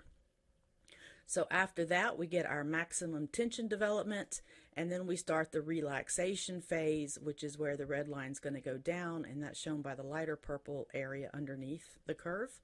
And this is when the calcium is being pumped back into the sarcoplasmic reticulum. So as it's being pumped back, tension slowly decreases as more and more calcium ions become detached from the troponin, causing the tropomyosin to roll back over and cover the active sites on actin. But what we're really interested in is what happens when we hit the muscle cell with a second stimulus, and this is called frequency. So frequency is how often you have a stimulus, right? So you could have a frequency of, say, 5 stimuli per second, or a frequency of 100 stimuli per second. So frequency is how often and how quickly in a given period of time you're stimulating a muscle fiber. And the effect depends on the frequency of stimulation. So pretty much the effect of what the next stimulus is going to do depends on the phase of the previous stimulus. So for example, if the next stimulus arrives after we've completely relaxed from the previous stimulus, that gives us a condition called TREP, and we'll look at a picture in just a moment. However, the next stimulus could also arrive during the relaxation period of the previous stimulus, and that will give us wave summation, which can lead to incomplete tetanus. And again, I'll show you these in a moment. Or the next stimulus could arrive before the previous stimulus can even get to the relaxation phase, and that will give us what we call complete tetanus, not to be confused with the disease. The disease is caused by a certain bacteria and the toxin it produces. Tetanus here refers to contraction in the muscle due to a high frequency stimulus. So basically, the reason why we have these different effects depending on when the next stimulus arrives is because it all depends on how much calcium is still hanging around in the sarcoplasm when the next stimulus arrives. Remember that part of the twitch in that relaxation phase, calcium is being pumped back into the SR. So if all of the calcium has been pumped back, you're going to get a different effect than if only some of the calcium has been pumped back. So if not all of the calcium has been pumped back into the SR, you're still going to have some residual calcium hanging around when the next stimulus arrives and tells the SR to release even more calcium. So the bottom line is that if you're releasing new calcium, but you still have some calcium hanging around from the previous stimulation, now you've got even more calcium than you had with the original first stimulation, and that's going to mean you've got more troponin activated, more tropomyosin moving out of the way, more cross bridges forming, which means more tension in the muscle. And then remember in the body that when we're talking about repeated stimulations and the frequency of stimulations, these are the action potentials that are coming from the motor neurons that we're talking about. So a motor neuron is usually not just going to send one action potential, it's going to send multiple, and here we're talking about how the frequency of those extra stimulations affect the muscle. So there are some pictures and terms to know. So TREP occurs when the next stimulus arrives just after the relaxation phase of the previous stimulus has just finished. So again, in these graphs, our stimuli are shown by these green arrows. So here we have a stimulus, we get a twitch, we have another stimulus right after the relaxation phase has ended, we get another twitch, but notice that the tension level is higher than the first one. We get another stimulus right after that one has finished its relaxation phase. We get another twitch with an even higher stimulus, and this happens again and again up into a maximum point. So there is a maximum tension level that you can reach in TREP, and at this point there's just the calcium that's being put back is about equivalent to the calcium that's being added, so you can't get any more tension. Wave summation occurs when the next stimulus arrives during the relaxation phase of the previous stimulus. So again, the stimulus is the little green arrows. So notice we have our first stimulus, we start our contraction phase, we start our relaxation phase, and boom, we're going to hit it again before it's completely relaxed. And so again, when we hit it again, we're releasing more calcium while there is still calcium hanging around from the previous contraction. So we get an even larger amount of tension. And if we keep doing this, the tension keeps increasing and increasing, and this is called wave summation. Now, if we keep doing this high increased frequency, so we're hitting it again during the relaxation phase of the previous stimulus, we eventually get up to a point where we get a maximum amount of tension, so we're not going to increase anymore, but we're getting these cycles of contraction, relax, and contraction, relax, contract, relax, contract, relax, and this is called incomplete tetanus. So when you've reached this point over here, this part on the left side is the wave summation, and then you get up to an incomplete tetanus level. Now, complete tetanus happens with a very high frequency stimulation, and now I am hitting the muscle fiber with a stimulus before the relaxation phase of the previous stimulus can even start. So basically, in this type of stimulation, no relaxation phase is allowed at all. So I apply a stimulus, I get a contraction, I don't even wait for it to start relaxing before I hit it with another one. Again, don't allow any relaxation before I hit it again. And at this point, I am releasing the maximum amount of calcium, so it keeps increasing, increasing, increasing up to a plateau. And once I've hit this plateau, the maximum amount of calcium that's in the SR has been released, so there's no more calcium that can be released. And I have my maximum possible number of cross bridges that have formed, and so I'm getting my maximum possible tension, and we call this complete tetanus. So now that we've looked at muscle tension in individual muscle fibers, let's look at muscle tension in the whole muscle. So this is on the organ level, so all of those muscle fibers together plus the connective tissue, blood, and nerves. So we're going to talk about motor units and muscle tone. So the tension that is produced by an overall muscle, now again we're talking about the organ level, is the sum of all of the tensions generated by the individual muscle fibers that make up that overall muscle. And the control of this tension allows our movements to be smooth and not jerky. And we control the movement of an overall muscle by controlling individual motor units. So you should know the term motor unit. This describes all of the individual muscle fibers that are controlled by a single motor neuron. So if we take a look at this picture from the textbook, a motor neuron is going to be a neuron or nerve cell that is running from the central nervous system, and in this example the spinal cord, out to the muscles in your body. So the neuron that is colored here in red will be connected to and sending stimuli to all of the individual muscle fibers shown in red. So that would be a motor unit, this one neuron and all of the muscle fibers that it talks to. Likewise, a second motor unit would be like the blue neuron and then all of these blue muscle fibers that it talks to. Motor units are scattered throughout an overall muscle, so that the force of the muscle remains balanced no matter how many motor units you have active at any one time. And the precision of movement, so how delicate your movements are, depends on the size of the motor units.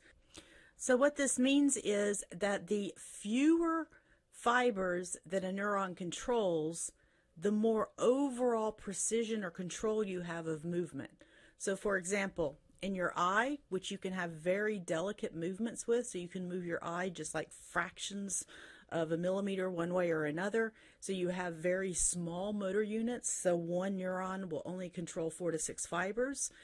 It's the same with your hands, where you have very fine motor movements in your fingers. You also have fewer fibers for each neuron in your fingers as well. Now, like in your leg, like your thigh, where you don't need as much control, one neuron might talk to 1,000 to 2,000 different fibers. So the bottom line is the fewer fibers that a motor unit controls, the more precise your movements are, the more control you have over your movements. So let me give you an analogy. So imagine that you have a room and you've got several rows of lights in that room. So imagine that you only had one light switch that controlled all of the lights, right? So this would be like one motor unit. So one motor unit that's controlling, let's say I think it's 32 lights here. So if you flip the switch, right, all of the lights are going to go off, right? You flip again, all the lights come on, flip it again, all the lights go off. So you don't have much control over the overall lighting of the room. It's either on or off. Now imagine that you have the same room, but now we have a different light switch for each row. So this would be like having 3 motor units. Each motor unit or each light switch is now controlling a fewer number of lights, but it gives me more overall control. So maybe I flip the first switch and turn off the first row. Maybe I want to leave the second row on. I flip the third switch and turn off the third row. The bottom line is I've got more control over the overall room lighting. Now, if I were to make each motor unit or each light switch control like only 3 lights, I would have even more control. So the bottom line is motor units with the fewer number of fibers. So the neuron is talking to fewer fibers. That gives you more overall control and precision of movement. So a term you should be familiar with is fasciculation. So a fasciculation is what you think of when you think of a twitch. So earlier we talked about twitches in terms of a contraction of a single muscle fiber that results from a single stimulation. But these twitches are actually too small to be consciously felt. So I didn't want you to confuse that talk about twitches earlier with what we talk about when we say we have a muscle twitch in like our eye or leg or arm or hand. So a fasciculation is when you have a contraction of a single motor unit in your entire muscle, so the organ level. So again, a motor unit is that one motor neuron and all of the fibers that it controls. And this is what we typically call a twitch. Like you might have a muscle twitch in the corner of your eye or by the side of your nose. These are also frequently occur in your calves, your thighs, your arms, and your hands. So when you feel that little twitch of like feels like the muscle is jumping, that is actually a fasciculation, and that is the contraction of a single motor unit. So motor units are important again for overall muscle function, and again we're talking about the organ level. So when you want to increase the amount of tension generated in a muscle, you would increase the number of motor units that you activate. So we call this recruitment. So this is the smooth but steady increase in tension in the overall muscle, like the biceps shown here, by increasing the number of active motor units. So just using one motor unit, you wouldn't have much force. That would just be a twitch. If you had all of the motor units, you would be completely tensing and contracting that muscle. So to have a sustained contraction, like let's say you pick up your textbook and you just want to hold it for a while, right? To hold a textbook in your hand, you're going to have a sustained contraction of your biceps brachii muscle. And in order to maintain that sustained contraction, the motor units will rotate. So if you look at the graph over here on the right, the motor units that are shown in red, which were all of the muscle fibers controlled by that red neuron, these guys will activate and generate tension, then they'll relax, and then the blue ones will kick in, and then they'll relax, then the purple ones will kick in, then they'll relax. And basically you're rotating from one motor unit to the other to keep each one from becoming fatigued and to allow each one a chance to rest. And your overall tension in your arm muscle, so your biceps brachii, will stay relatively constant. And while you're holding that book, you're just rotating through your muscle units again so that each one can have a chance to rest. Now this is going to generate the less than maximum or peak tension possible by your biceps brachii. So if you're holding a book, that's not going to use all of the strength that you have in your biceps brachii.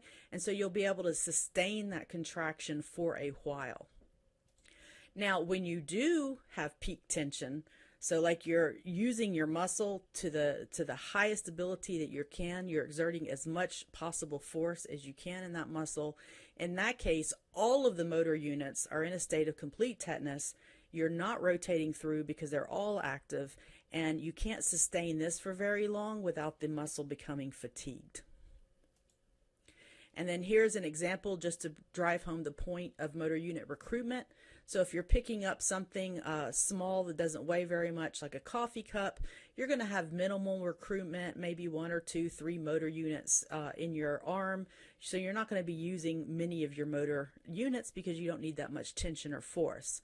However, if you're lifting weights, you're going to have much more recruitment. You're going to be lifting a whole lot more or using a whole lot more of those muscle units.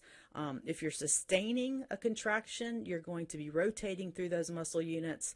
But if you're lifting them, say the maximum possible weight you can lift, you're at the gym and you're lifting the maximum possible weight. So if you went any higher, you couldn't lift it up. That would be peak tension, and you can't hold that for very long without that muscle getting tired. But in that case, you would have recruited all of the motor units. So we'll also talk about muscle tone. Muscle tone is the resting tension in a muscle. So when the muscle's sitting there, not doing anything, you're not actively contracting it, yet you still have tension in it. So some of the motor units are still active. So the muscle itself feels tense and firm to the touch, and the motor units that are active are rotating to prevent fatigue. Muscle tone can help to stabilize the positions of bones and joints, like you're able to stay upright when you're standing or sitting because of muscle tone in your postural muscles. And the more muscle tone that you have, the easier the process is of recruiting additional motor units during a contraction where you need to actually exert more tension or force. So a higher muscle tone results in more firm or solid looking muscles. So in this picture here, this gentleman has a very high muscle tone. You can actually see the outline of individual muscles. That means they have a high resting tension. And high muscle tone is actually really good for burning calories, because the higher muscle tone you have, the more your metabolic rate increases at rest.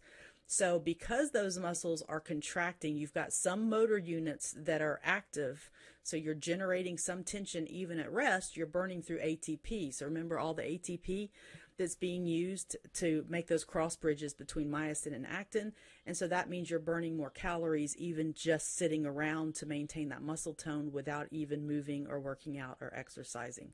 So high muscle tone is good.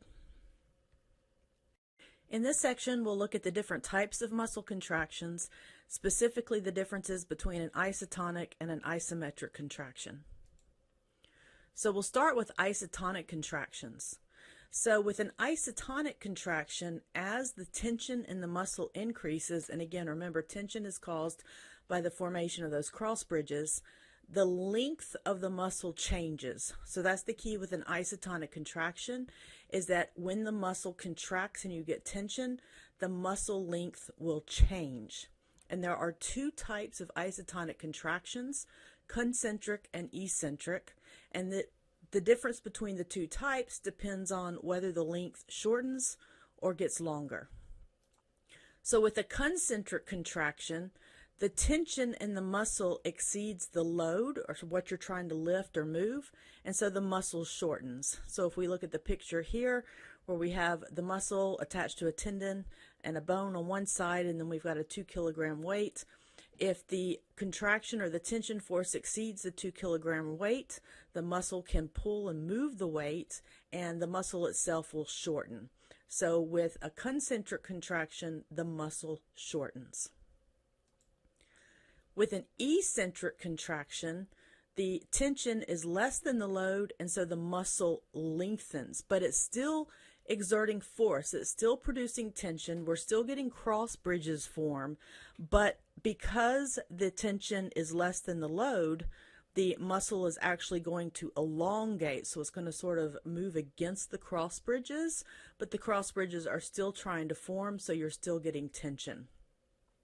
And this is kind of easy to understand if you think, for example, of a biceps curl. A lot of our movements usually involve both types of isotonic contractions, both concentric and eccentric contractions. And so the biceps curl is the best example to provide. So when you lift a weight and you do a biceps curl, when you flex your elbow, remember flexion is reducing the angle. So when we flex our elbow, the biceps brachii, which is a muscle in your upper arm, shortens, And that's because you're actually pulling and moving the load towards you. So the muscle is able to pull and move the load. And that is an example of a concentric contraction. But you don't want to just suddenly completely relax your biceps and, slam the weight back down. You want to lower the weight slowly. And if you do this at home, especially like while you're watching this video, you can put your hand on your upper arm and you can feel that if you slowly lower a weight, that the biceps muscle is still producing tension, it's still contracting, and that is called an eccentric contraction. So when you extend the elbow, but you do it slowly, so you're slowly setting the weight down, you still are producing tension in your biceps brachii, and you can feel it. You can feel that your muscle is still tense.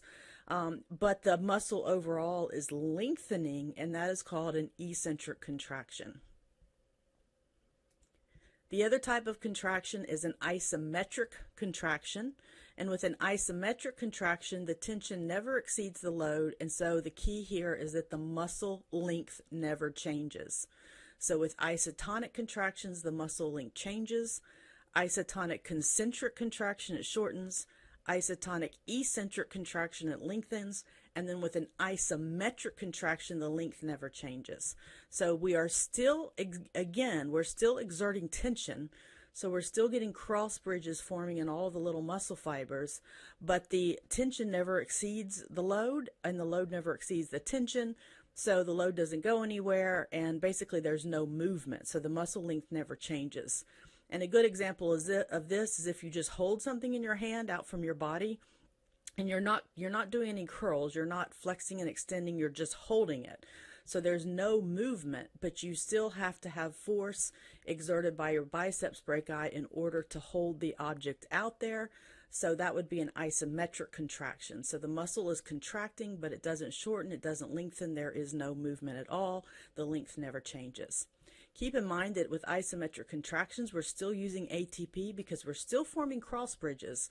We have to still make those cross bridges where the myosin is grabbing a hold of the actin and using an ATP each time because we are producing muscle tension. We're just not changing the length of the muscle.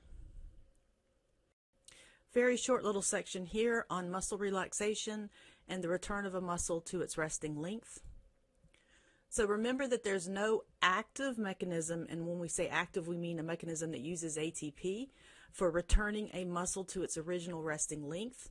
When we do use ATP, sarcomeres can only shorten. So there's no function using ATP that allows sarcomeres to lengthen back to their original resting length.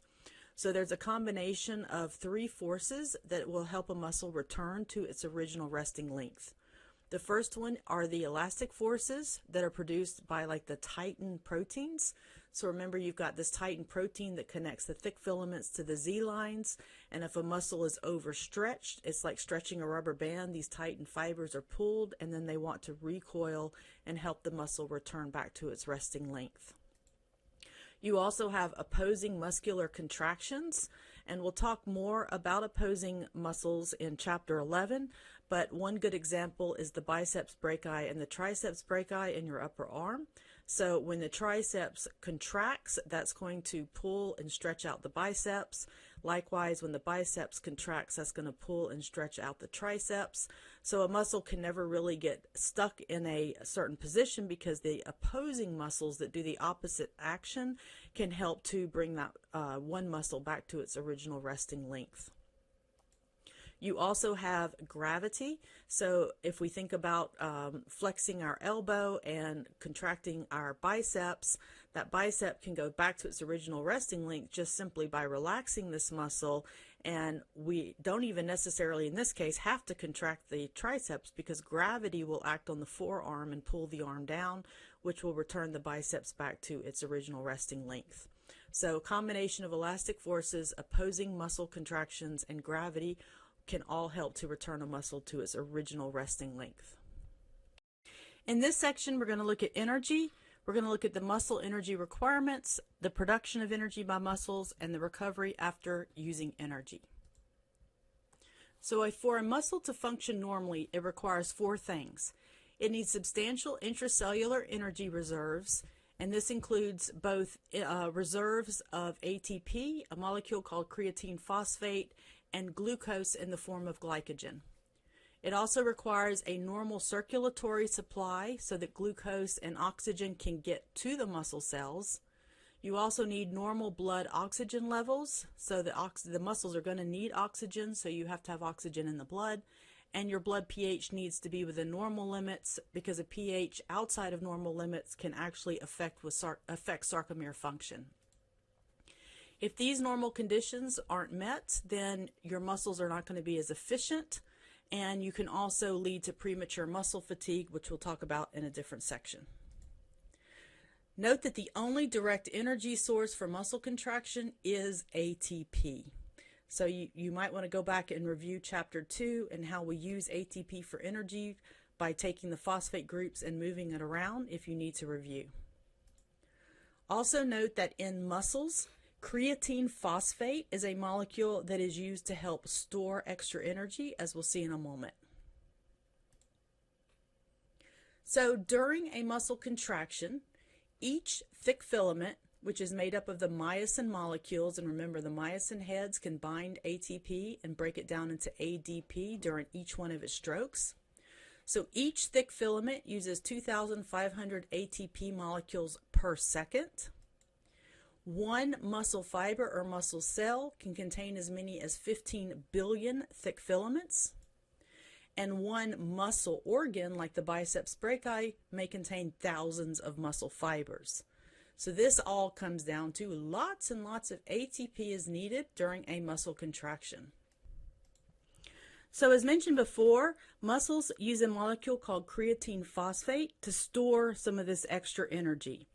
So during rest, excess ATP is converted to creatine phosphate. So what happens is that one of the phosphate molecules from ATP is moved over to a creatine molecule to make ADP, adenosine diphosphate, and creatine phosphate. So this is how it looks. So if you remember, ATP is adenosine triphosphate, so an adenosine molecule with 3 phosphates attached. So we take a creatine molecule, and we take one of the phosphates from the ATP, and we rip it off of ATP, and we put it onto creatine. This gives us ADP, adenosine diphosphate, and creatine phosphate. So if you remember from Chapter 2, the actual energy stored within ATP is in these high energy phosphate bonds. So by taking one of these phosphates and moving it to creatine, this is a way to store that energy in this high energy bond. Then later, when a muscle is undergoing a lot of contractions and it needs extra ATP, that stored energy in the creatine phosphate can be converted back. So we can take a creatine phosphate, we can take that phosphate, put it back on an ADP to make more ATP, and then it leaves us with the creatine. So again, when a muscle needs extra energy, it takes the stored creatine phosphate, it takes an ADP, and it takes this phosphate, moves it over to the ADP to give you ATP again, and then just your plain old creatine. So this is a way that muscles store extra energy. The enzyme that catalyzes this reaction is called creatine kinase, which is abbreviated CK. So I've added that over the arrows. So this enzyme catalyzes the reaction in both directions. And the reason that this is important is because CK is an enzyme that is normally found inside muscle cells. It's not normally in the bloodstream. So if a blood test does show levels of CK in the bloodstream, that is a sign to your doctors or physicians that muscles are degenerating or breaking down in your body, and that can be a sign of a larger problem. So also from previously in the semester, back in Chapter 3, we talked about how mitochondria make ATP. So you might want to go back and review that. I'll give you a quick review here, but if none of this sounds familiar, go back and review this section of Chapter 3. So ATP can be generated initially by a process called glycolysis, which happens out in the cytoplasm of a cell. And this is considered an anaerobic process because it does not directly need oxygen. And in glycolysis, glucose is converted into pyruvate. Now, if we have oxygen around, the pyruvate goes into the mitochondria, And in the mitochondria, that pyruvate is broken down into carbon dioxide. And in that process, we end up producing a lot of ATP. So 95% of the ATP a cell needs is normally produced through aerobic metabolism inside the mitochondria. Also, if we have extra glucose that is not needed for this whole process, it can be stored as glycogen. So glycogen is a storage form of glucose, and it's basically a really long polymer with just a bunch of individual glucoses strung together. So to summarize, glycolysis, which is this part that happens out in the cytoplasm without oxygen, gives you a net yield of about 2 ATP per glucose, which is not very much. But if we have oxygen and the pyruvate can go into the mitochondria and we get aerobic respiration, we get a net yield of an additional 30 ATP per glucose, so much more efficient. So now let's look at muscle metabolism at rest. So in a resting muscle, so one that is not actively contracting, there is a very low demand for ATP, and there is more than enough oxygen around for the mitochondria to meet that ATP demand. And in fact, the mitochondria are able to produce a surplus of ATP. So you only have aerobic respiration happening, and with all of the oxygen that you have, the mitochondria can make a lot of ATP. So some of that extra ATP is used to store glucose as glycogen. So any glucose that comes into the muscle cell, ATP is used to convert it into the storage form of glycogen. The rest of the ATP gets converted into creatine phosphate. So as we covered before, the phosphate from the ATP is transferred to the creatine to make creatine phosphate. Mainly, the muscle cell is using fatty acids as its energy source at rest, and that is because it wants to save the glucose for later, for when it really needs it. So glucose that comes in is converted to glycogen, and instead of using the glucose in the aerobic metabolism, the mitochondria is using fatty acids instead. It is not as efficient, and it doesn't result in as much ATP, but at rest we don't have a high ATP demand, so we don't need the extra ATP. So basically, at rest, a muscle cell is building up its reserves. So you're building up a high reserve of creatine phosphate, and you're building up a high reserve of glycogen. Now let's look at muscle metabolism during moderate activity. So in a moderately active muscle, we have a much higher demand for ATP because now we're contracting, now we're forming those cross bridges between myosin and actin, and so now we want to use up a lot more ATP. The oxygen levels are still sufficient even for our higher demand for ATP, so the mitochondria are still able to meet the demand using aerobic respiration. So we're using oxygen now in the mitochondria for aerobic respiration, and we are using glucose. And so glucose, remember, gets converted to pyruvate in the cytoplasm, and then the pyruvate goes into the mitochondria to make a lot of ATP. In fact, if the muscle runs out of glucose, which it usually does at this point, we get extra glucose by converting the glycogen to glucose. So now we are taking from our stores of glycogen to make more glucose in order to have the aerobic respiration to make the ATP. If we end up running out of glycogen, so we don't have any more glycogen to get any more glucose, the muscle cell can switch back to using fatty acids in the mitochondria, but it's going to prefer to use glucose at this stage if it's around, because glucose is much more efficient at making ATP. If we do have to switch to fatty acids, we're not going to make as much ATP.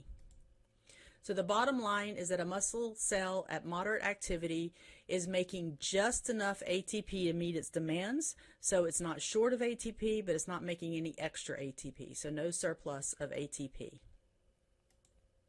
Now let's look at a muscle undergoing peak activity. So it's really undergoing a lot of contractions. So we're getting a lot of cross bridges forming, and we need a lot of ATP. So ATP demands are enormous at this stage. At this point, the oxygen cannot diffuse into the muscle cell fast enough for the mitochondria to use it.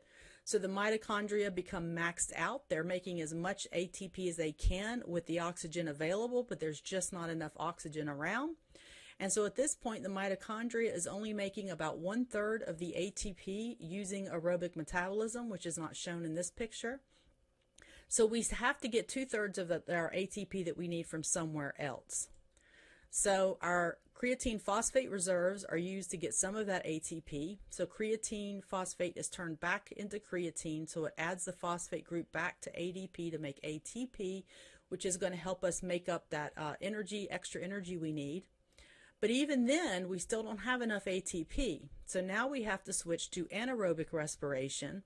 And in anaerobic respiration, we are using glycolysis, which is that process that takes place only in the cytoplasm. That is where glucose is converted into pyruvate, and we make 2 ATP, which is not very efficient, but it's better than nothing.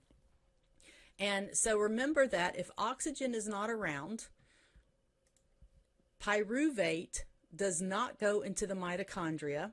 So we have to do something with the pyruvate that's building up, right? So the pyruvate will only go into the mitochondria if you have oxygen. Without the oxygen, the pyruvate is just going to stay out here in the cytoplasm. So the pyruvate starts building up. We have to do something with it, and it gets converted into lactic acid, which is also known as lactate. And so lactate, it is an acid, and it is going to start lowering the pH inside the muscle. It's also going to diffuse outside the muscle into the bloodstream and lower the pH of the bloodstream. So following muscle use, there is a recovery period. This period can last days, hours to days, and sometimes even as long as a week if you've had very sustained high activity in your muscles. The recovery period involves the following things. First, we have to recycle that lactic acid. So remember, we don't really want lactic acid around. Lactic acid is just a side effect of using anaerobic respiration and having to do something with the pyruvate that's building up. So we want to get rid of that lactic acid. So the lactic acid goes into the bloodstream. Then the liver is going to filter it out and convert it back to pyruvate. Now that pyruvate can hang around in the liver, or it can move back through the bloodstream and go back to the muscle cell. And then it can be used to either make more ATP, so the pyruvate can go into the mitochondria. Now we have oxygen available, and it can be used to make those 30 ATP. Or it can be converted back to glucose where it came from originally, and then once it's converted back to glucose, it can be stored as glycogen. We also have to settle what is called an oxygen debt. So this is the extra oxygen that's required to get our ATP, creatine phosphate, and glycogen levels back up to their pre-exertion levels. So the levels they were in the muscle cells before we started using our muscle cells at moderate to peak activities. And then while this debt is being repaid, your breathing rate and depth are increased, and that's why you breathe more heavily after you've exercised. For a little while afterwards, even after you've actually stopped the exercise, you keep breathing heavy for a while. Then you also have to deal with the extra heat that was produced. So heat is produced with muscle cell contraction. So during aerobic metabolism, 42% of the energy from those glucose molecules is converted into ATP, and the other 58% is converted into heat. This is why we say that your muscular system is one of the systems in your body responsible for production of your body heat, because your muscle cells are using up a lot of ATP, just doing your normal day-to-day activities, and that means that they are producing a lot of heat as this side effect. And then when you exercise and your muscles go into peak activity, you switch to that anaerobic metabolism, which is even less efficient. Now only 30% of the energy from glucose is converted to ATP, and the other 70% is converted to heat. So when you exercise, you're producing even more heat than to just maintain your body temperature. Now your body temperature is rising and going above normal, and you have to get rid of that extra heat. So the extra heat has to be distributed into the environment, and this happens by the blood vessels dilating in your skin to bring the warm blood closer to the surface of your body so the heat can move into the environment, and you also start sweating, so your sweat glands will produce sweat. In this section, we're going to look at muscle performance. So we're going to cover different types of fibers, atrophy versus hypertrophy, muscle fatigue, and delayed onset muscle soreness. So there are three types of skeletal muscle fibers. And again, remember when we say fiber, we're talking about an individual muscle cell. First, we have fast fibers. These have large diameters. They have lots of glycogen in reserve and fewer mitochondria. Because they have fewer mitochondria, that means they do primarily anaerobic respiration. That is the part where you turn glucose into pyruvate in the cytoplasm, and then that's it. And then the pyruvate gets converted into lactic acid. So these muscles can provide powerful contractions really quickly, but they can also fatigue very rapidly. So that basically means they can easily run out of glycogen reserves and ATP because of their fast contractions. Slow fibers have a smaller diameter, they have fewer reserves, but they have lots of mitochondria and myoglobin, and they also have more capillaries to provide more oxygen delivery. Now, myoglobin is a protein that can store oxygen inside of cells. It's related to hemoglobin, which is a protein that carries oxygen in the blood. So it's in the same family. Basically, it's a protein that binds to oxygen. And myoglobin is typically found inside your cells, so it's a way for muscle cells to store additional oxygen on the inside. So slow fibers, because of all the extra oxygen, they do primarily aerobic respiration. They can be slower to contract, but because they've got this extra oxygen reserve to make ATP for a longer period of time, they are slower to fatigue. And then you have intermediate fibers, which are basically intermediate between the fast and the slow fibers. So think of it as somewhere in between these two. So there is a table in your chapter that compares and contrasts the fast fibers, slow fibers, and intermediate fibers. So just to point out a few of the things, the diameter, fast fibers are large, slow fibers are small. And again, intermediate's pretty much in the middle of all of these things. Fast fibers can rapidly reach peak tension. Slow fibers are slower to get to peak tension. So fast fibers have fast contraction, slow fibers are slow contraction. However, fast fibers have low resistance to fatigue. That means they fatigue quickly. Slow fibers have a high resistance to fatigue, meaning they fatigue more slowly. They actually have a color, and the color is based on myoglobin. So myoglobin, like hemoglobin, has a red color. Hemoglobin, the red color is actually what makes your red blood cells red and what makes your blood red. Myoglobin also is red. So remember, slow fibers have a lot of myoglobin, so they actually appear to be red. Fast fibers do not have myoglobin, so they are white, and intermediate fibers fall in between. So you can see that on the next line. So the color goes with the myoglobin content. And then the capillary supply, slow fibers have a higher capillary supply to provide them with extra oxygen. So those were the different types of individual muscle fibers. Now, if we think again about the whole muscle on an organ level, if we talk about a white muscle, this is a muscle that has primarily fast fibers in it. Remember, the fast fibers are white fibers. So white muscle has fast fibers. Red muscle has primarily the slow fibers and all of the myoglobin. So you can see this in the different colors of meat in different animals.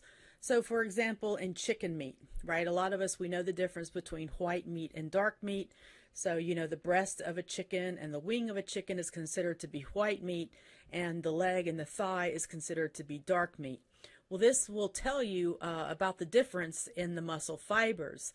So the white meat in a chicken, the breast and the wing, this is white muscle. This is the muscle that's mainly fast fibers. So that means it can contract quickly, but it fatigues very quickly. So you find this in muscles that are used for like quick bursts of motion and not for any like long endurance type of movements. So chickens only use their breast and their wings if they need to quickly flap away from a predator. But most of the time when they're walking around pecking at the ground, they are not using their breast or their wings.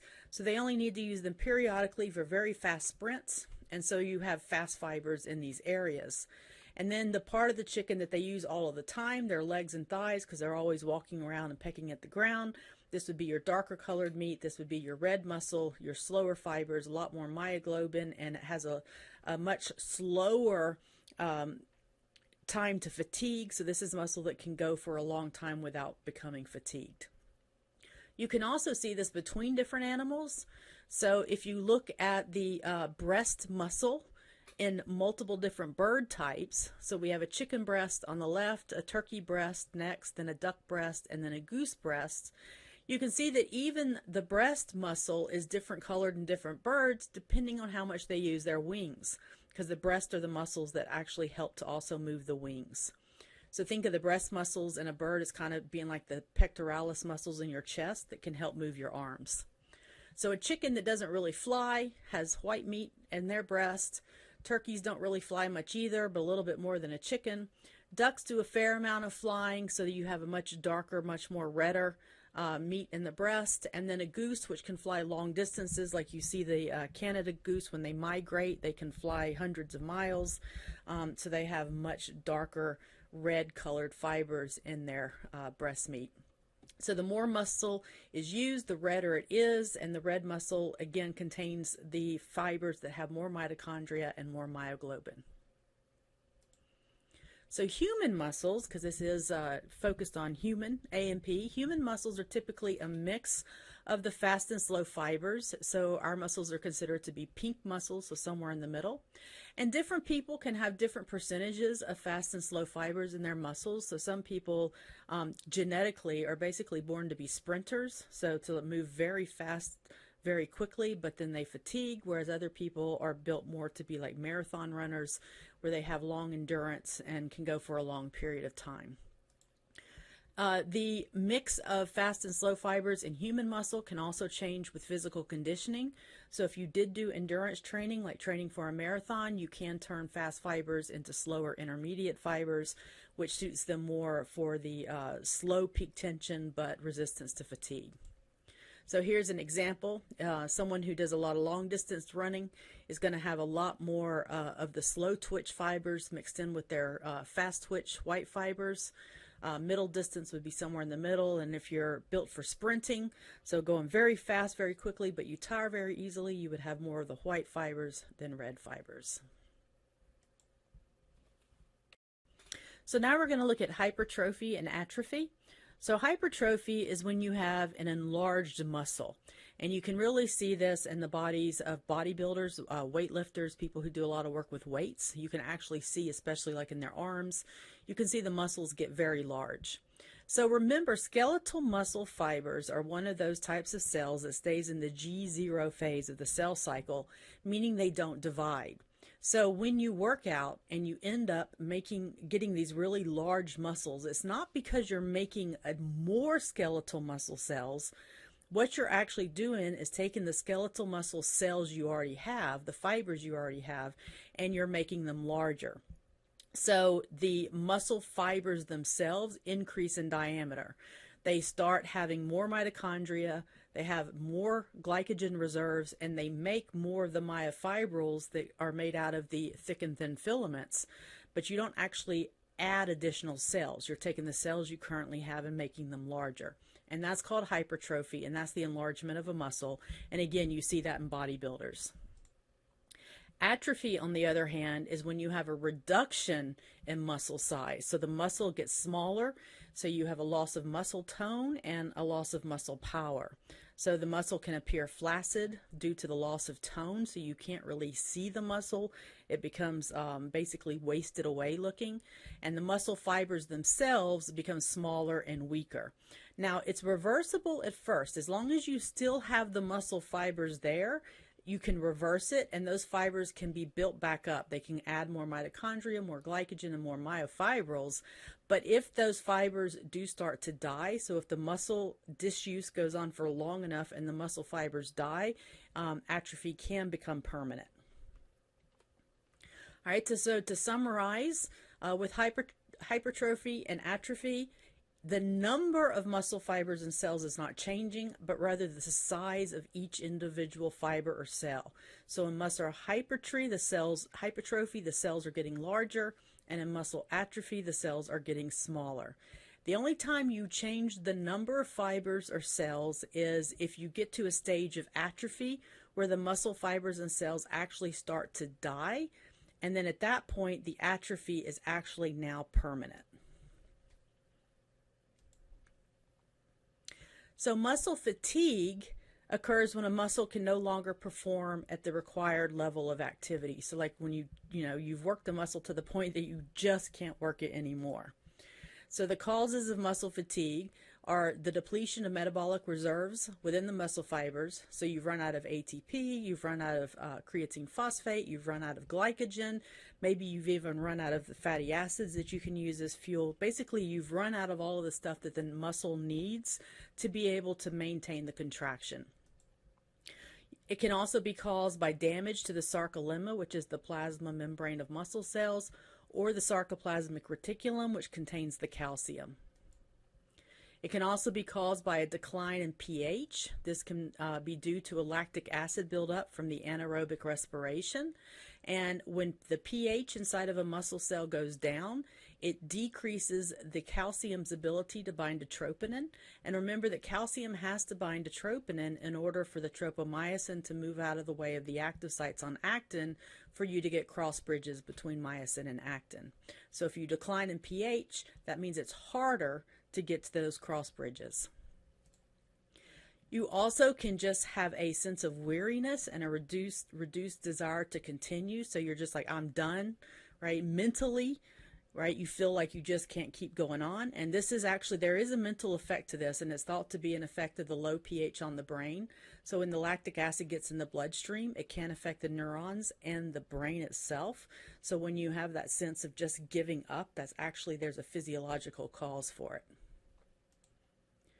Muscle fatigue, there's cumulative effects, which basically means the more muscles that are affected and the more neurons that are affected, then the more pronounced the effects are. So if you're just overusing one muscle, you're not going to have as like system-wide effects as if you're using, a lot of the muscles in your body.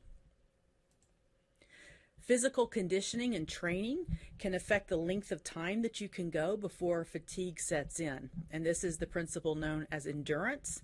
And the textbook does go into different types of endurance, but we've got so much in this chapter. This lecture is already really long, so you can read that if you're interested, but I'm not going to test you over it. The last thing I want to cover in this section is delayed onset muscle soreness, or DOMS. Everybody is familiar with the phenomenon that occurs that after you do a new activity or a new exercise, or you exercise after you haven't exercised in a while, and your muscles can get really, really sore the next day and the day after that, and that soreness can actually last for 3 to 4 days afterwards, and that's called delayed onset muscle soreness.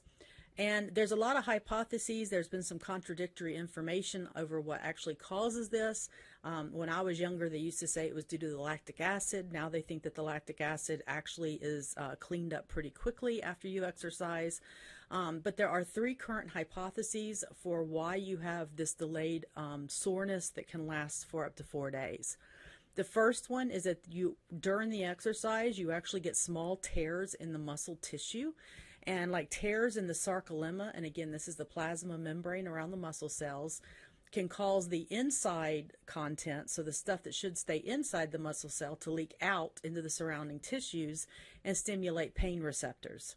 Now, this does explain why, after a prolonged period of exercise, you can measure elevated creatine kinase and myoglobin levels in the blood. And the only way to really explain why you would see these 2 molecules in the blood is if somewhere you have damaged the sarcolemma of a muscle cell. Another hypothesis is that the involved muscles may continue to undergo spasms afterwards, after you're done exercising. And underlying this hypothesis is why they recommend that you stretch after exercise to reduce soreness that's caused from these spasms. And then another hypothesis is that the pain that you feel days later results from tears in the connective tissue, like the tendons that are connecting the muscles to the bones. And it doesn't have to just be one of these. It could be a combination of all 3 of these things that's contributing to the soreness that you feel. And in this last section, we're going to look at cardiac and smooth muscle tissue, the structural and functional differences that set these guys apart from skeletal muscle tissue, which is what we've been talking about in the previous sections. So let's take a look at cardiac muscle cells first. Some of this should be familiar from when we went over the different tissue types in chapter 4. The cardiac muscle cells themselves, compared to skeletal muscle cells, they are very small. They usually have just a single nucleus, and they can be branched, like in this image right here. And the B part of this image, this is a single cell with a single nucleus, but you can see how it branches and goes off in two directions. In the cardiac muscle cells, the T-tubules are short and broad, and there are no triads, so they're structured a little bit differently than skeletal muscle cells.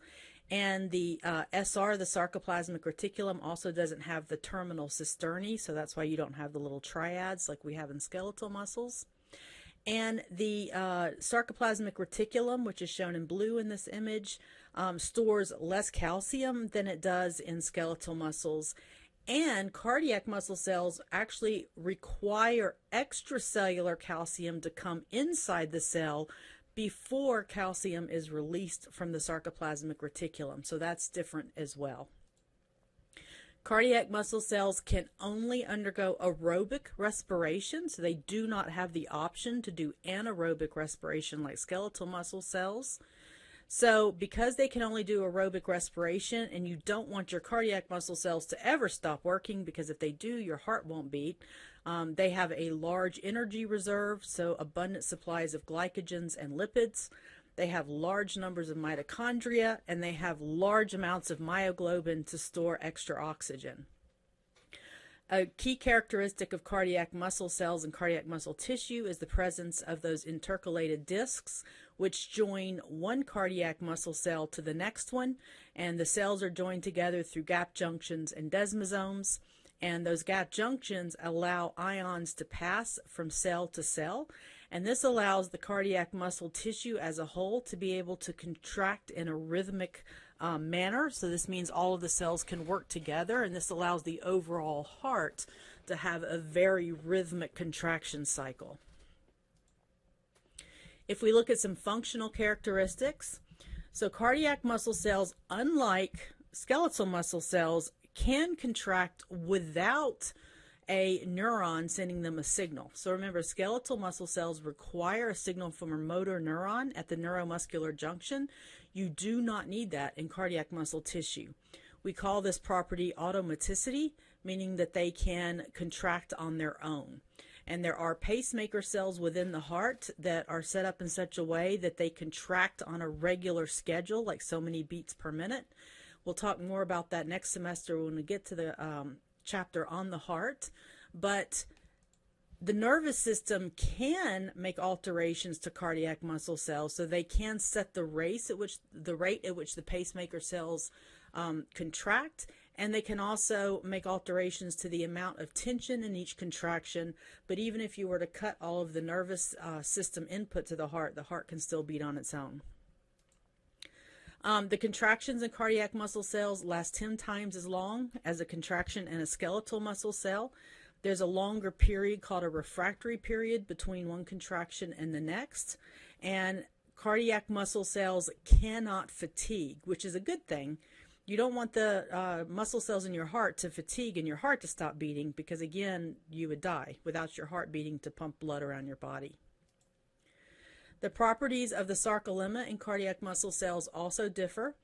Cardiac muscle cells are more sensitive to extracellular calcium levels, so like your blood calcium levels. This is one of the reasons why we went over the regulation of blood calcium levels back in chapter 6, because it's very important to how your neurons and your heart muscle functions.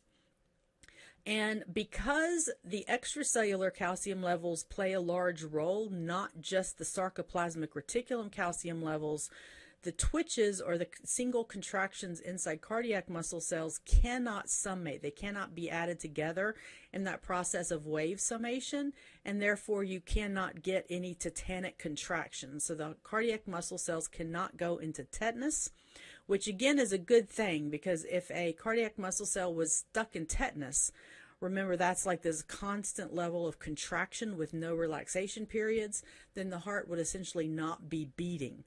right? It would just be stuck in one big giant spasm. So it's good that the cardiac muscle cells cannot undergo tetanus. Now let's look at some differences in smooth muscle cells and smooth muscle tissue. Smooth muscle cells tend to form sheets or bundles or sheaths around other tissues, like around the blood vessels or around the organs like the stomach or the bladder. They are spindle-shaped cells with only one nucleus per cell. They do not have any T-tubules, and the sarcoplasmic reticulum is loose and scattered throughout the cell. Before, in skeletal and cardiac muscle cells, the SR was wrapped around myofibrils, but we don't have myofibrils in smooth muscle cells. Like cardiac muscle cells, smooth muscle cells require extracellular calcium in order to release the calcium from inside the SR.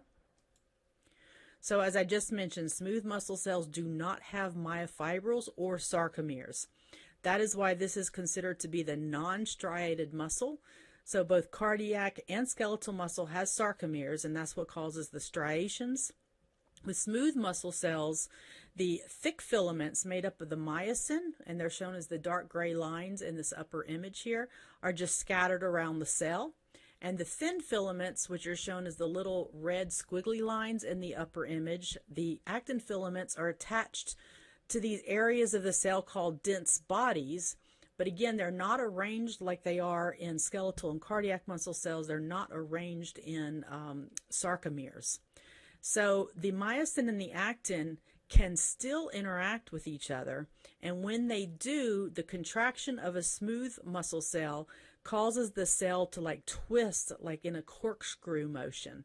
And again, that's because you have a completely different arrangement of the myosin and the actin. Also, even though you do have some collagen fibers associated with the smooth muscle cells, they do not come together and form something like a tendon or an aponeurosis. So smooth muscle cells are not attached to other structures through tendons or aponeuroses. Some functional differences. So with the excitation-contraction coupling stage, remember that in skeletal muscle cells and in cardiac muscle cells, calcium binds to troponin, which causes tropomyosin to move away from the active sites on actin. In smooth muscle cells, calcium binds to a different molecule called calmodulin, and the calcium binding to the calmodulin is required for allowing the actin and the myosin to interact, so there is no troponin in smooth muscle cells. Length and tension are also not related in smooth muscle cells, and that is because they have no sarcomeres. If you think back to the length-tension relationship graph that we looked at earlier in the chapter, that all had to do with the length of the sarcomere and the degree of overlap between thick and thin filaments. Because we don't have sarcomeres in smooth muscles, there is no relationship. That means that smooth muscles can change their length widely and be short or longer without affecting their function, and they can contract over different ranges in length that is 4 times greater than a skeletal muscle or a cardiac muscle. And then the control of contractions, there are 2 types. There are multi-unit smooth muscle cells, and that's shown in the B image up here in the top right. This is very similar to the motor units that we see in skeletal muscle cells, where you have a neuron that connects. Except in this case, it's not a consciously controlled neuron. This is going to be an autonomic neuron that's under your unconscious control, because this is involuntary muscle. But you have a neuron that connects to a subset of smooth muscle cells, so it works very similar to a motor unit. But a single smooth muscle cell can actually be part of multiple units, so it can have multiple neurons attached to it. So that's why it's called multi-unit smooth muscle cells. And then you can also have some muscle cells called visceral smooth muscle cells that aren't actually attached at all to a neuron. And in this case, a neuron sets off the contraction in one area, and then the contraction spreads in a wave from cell to cell. And so the cells that don't have any connection with a motor neuron still can contract. You can also have visceral smooth muscle cells that have pace setter cells instead of a neuron. And these are cells that are very similar to the pacemaker cells in cardiac muscle tissue that can contract on their own, and they do so in waves. And a good example of this is like the waves of muscle contraction that happen in your digestive tract that pushes food along from like your stomach to your small intestines and then onward to your large intestine. So here is a nice little summary that helps you compare and contrast skeletal muscle, cardiac muscle, and smooth muscle. The largest cells are going to be your skeletal muscle cells. Remember, they have multiple nuclei that are typically out close to the sarcolemma. Cardiac muscle cells, one nuclei that's centrally located. Smooth muscle cells, one nuclei that's centrally located. The organization of the thick and thin filaments. In skeletal muscles, you've got sarcomeres that are arranged along the myofibrils. Same thing in cardiac muscle, that's why they're striated. In smooth muscle, they're scattered throughout the cytoplasm, and that's why they are non-striated. The SR, we've got triads in the skeletal muscle with the terminal cisternae and the T-tubules. In cardiac muscle, you've got SR and T-tubules, but no triads. And in the smooth muscle, your SR is dispersed around and you have no T-tubules at all. The control of a skeletal muscle, you have a single neuromuscular junction for each muscle cell where a neuron controls it. Cardiac muscles, you have the ability to contract themselves, that automaticity that is brought on by the pacemaker cells, but you can have neural control that can help to control the pace and the tension. Smooth muscle also has the automaticity in the pace setter cells, but you can also have that neural or hormonal control that can moderate pace and tension. The calcium source in skeletal muscle cells comes only from the SR. In cardiac muscle and smooth muscle, it comes from the SR, but it also comes from extracellular space into the cells. Calcium binds to troponin in skeletal and cardiac muscle. Calcium binds to calmodulin in smooth muscle. So the contraction of skeletal muscles is rapid. You can get tetanus. You can also fatigue rapidly. In cardiac muscle, the contraction has a slower onset, but you cannot get tetanus, and it's very highly resistant to fatigue. Smooth muscle, you have a slow onset. You can get tetanus, but this is also resistant to fatigue. And then finally, if we look at energy source, skeletal muscles, we have aerobic metabolism, but we also have the capability for anaerobic metabolism, just that glycolysis if we need it. Cardiac muscle, you can only have aerobic metabolism, no anaerobic metabolism allowed. Smooth muscle is primarily aerobic metabolism. And that is the end of chapter 10. So chapter 10 is a very long chapter, lots going on. Chapter 12 is going to be the same way, so make sure you do not procrastinate in starting to study chapter 10. The earlier, the better. You've got a lot of physiology coming up on your third exam.